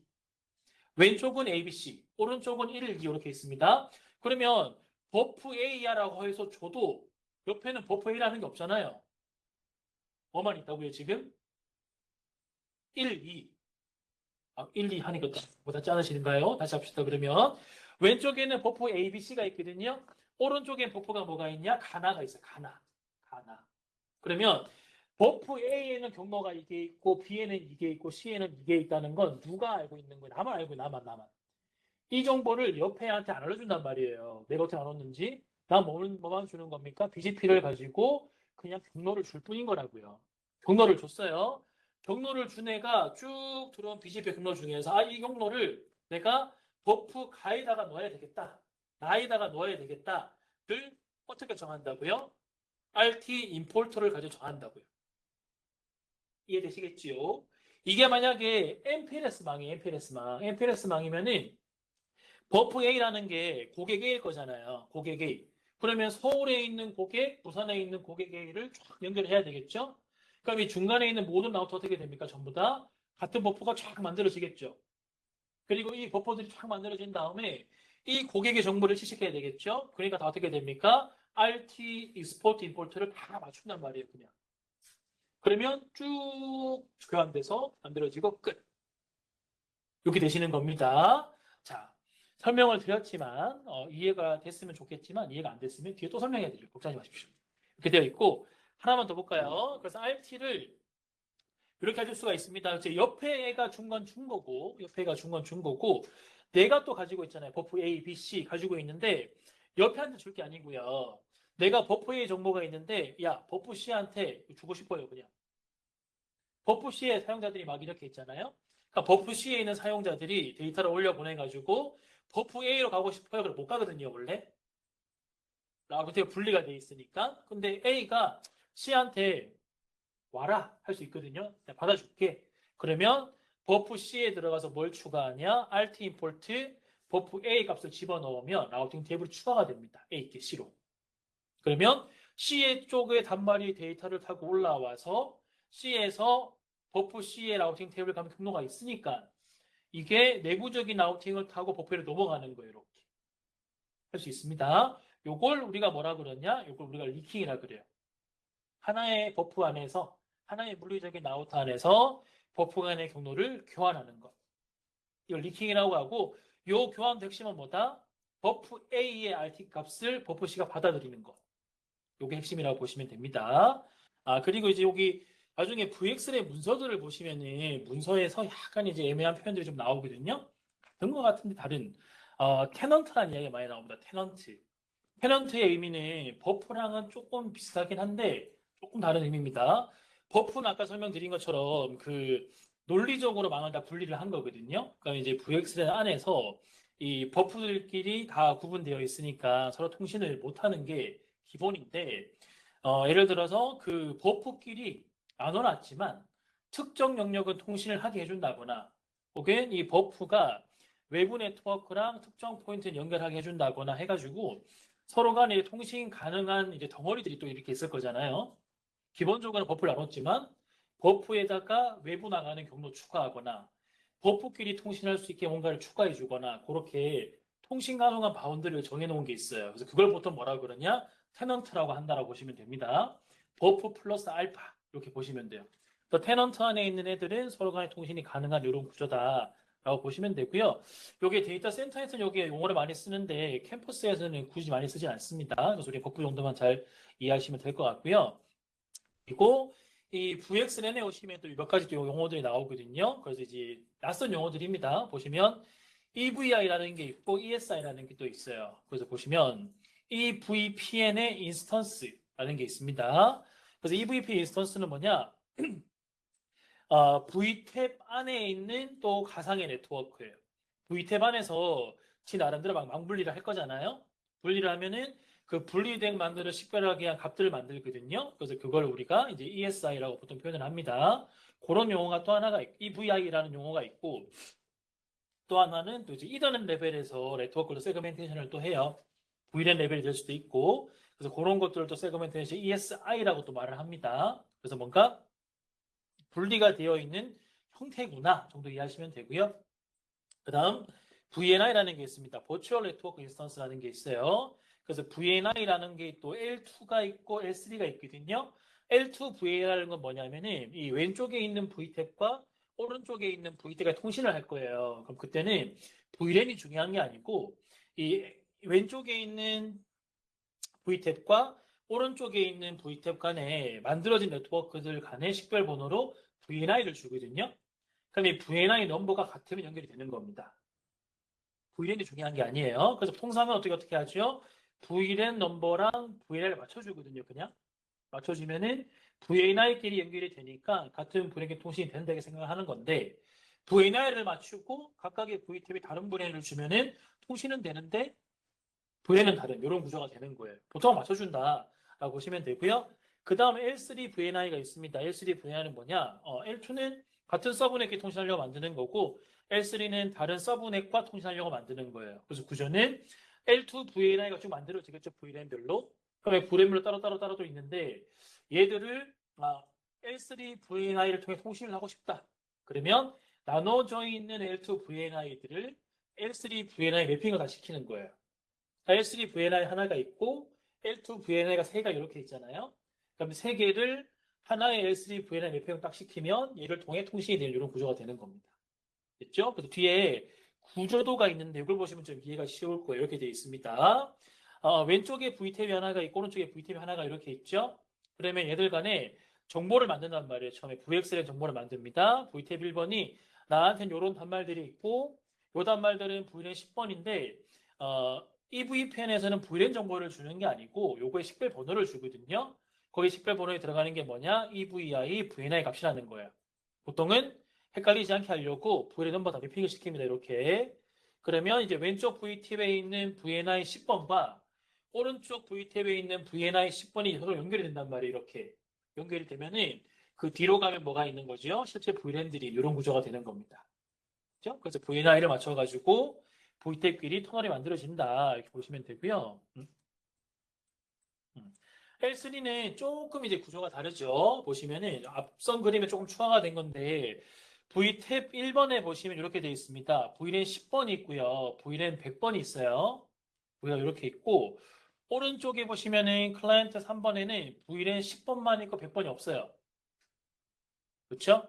그러면 이제 왼쪽에 있는 VTab 1번에 있는 VLAN 10번과 오른쪽에 있는 VTab 2번의 VLAN 10번은 뭘로 연결되느냐? L2VNI가 같으니까 VNI 10번으로 해서 그냥 L2로 연결되는 거예요. 이렇게. 위에 있는 초록색 줄로 연결이 되는 거고 왼쪽에 있는 VLAN 100번이 있죠? VLAN 100번이 있는데 이 VLAN 100번은 VLAN 100번은 위에 보시면 하나가 더 있어요. SVI 1000번이라는 게 있거든요. 1000번.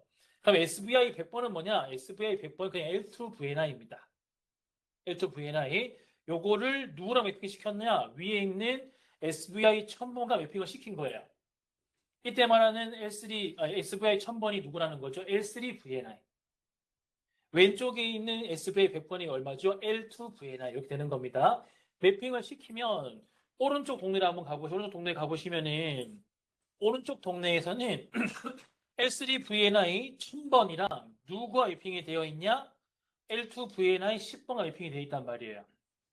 그러면 VTab 1번과 2번은 VNI L3 1000번으로 연결이 되어 있고 1000번의 아래쪽에 100번, 10번 연결되어 있으니까 통신이 가능한 구조가 되는 겁니다. 이렇게. 됐죠? 똑같이 10번과 100번 통신인데 VTab 1번에서는 안 되는 거고요. VTab 2번에 있는 10번과 VTab 1번에 있는 10번은 100번은 되는 거예요. 왜? L3 연결됐으면 되고 L3 연결 안 돼 있으면 같은 VLAN끼리만 되고 이런 구조입니다. 됐죠? 근데 우리가 그럼 뭘 할 수가 있냐면 이렇게 하실 수가 있어요. 나중에 여기는 좀 구성을 다르게 좀 했지만 VTab이 쫙 있어요. VTab 100개 정도 쫙 깔려 있거든요. 거기에 예를 들어 내가 VNI 10번, 20번, 30번 만들었어요. 10번, 20번, 30번. 근데 VNI 10번은 VNI 10번끼리만 통신하게 하고 싶어요. 완전 폐쇄망으로. 그러면 걔들은 L3 VNI 매표를 안 시키면 됩니다. 그냥. 그럼 L2 통신만 가능할 거고 L2 VNI 20번과 30번은 서로 통신이 가능하게 하고 싶어요. 그럼 어디 묶으신다고요? L3 VNI 하나 만들어가지고 20, 30을 넣어주시면 서로 통신이 된다고요. 구조 이해되시겠습니까? 그렇게 되어 있고 더 나아가서 L2 VNI는 L2 통신이기 때문에 당연히 버프를 받지 않습니다. 버프는 L3거든요. 라우팅 테이블이거든요. 버프가 없고 L3 VNI는 버프가 필요하단 말이에요. 그래서 버프 1번 이렇게 넣어주는 겁니다. 조금 더 확대해 볼까요? 조금 더 확대하면은 L3 VNI가 예를 들어 두 개가 있고요. L3 VNI 두 개에 L2 VNI가 두 개씩 있어요. 그럼 총 L2 VNI는 네 개. 그렇죠? L3 VNI는 두 개. 여기 위에 또 뭐가 매핑이 돼야 됩니까? 버프가 들어가야 되거든요. 그럼 L3 VNI 두 개를 한 버프에 넣으면 그 아래쪽 연결되어 있는 L2 VNI 모두 통신이 가능하다, 불가능하다? 가능하다. 그렇죠? 근데 L2VNI 두 개씩 연결되어 있는 L3VNI가 두 개인데 이 두 개를 버프를 나눠버리면 서로 통신이 된다, 안 된다? 안 된다. 됐죠? 이렇게 이해하시면 됩니다. 되시겠죠? 이렇게 되고 그래서 용어가 나눠져 있긴 한데 보통은 다 맞춰요. SVI, VNI, EVNI 다 맞춥니다. 굳이 복잡하게 다뤄주지 않아요. 그렇게 되어 있어서 우리는 여기까지 내용을 하셨고 이제 실습을 하셔야 됩니다.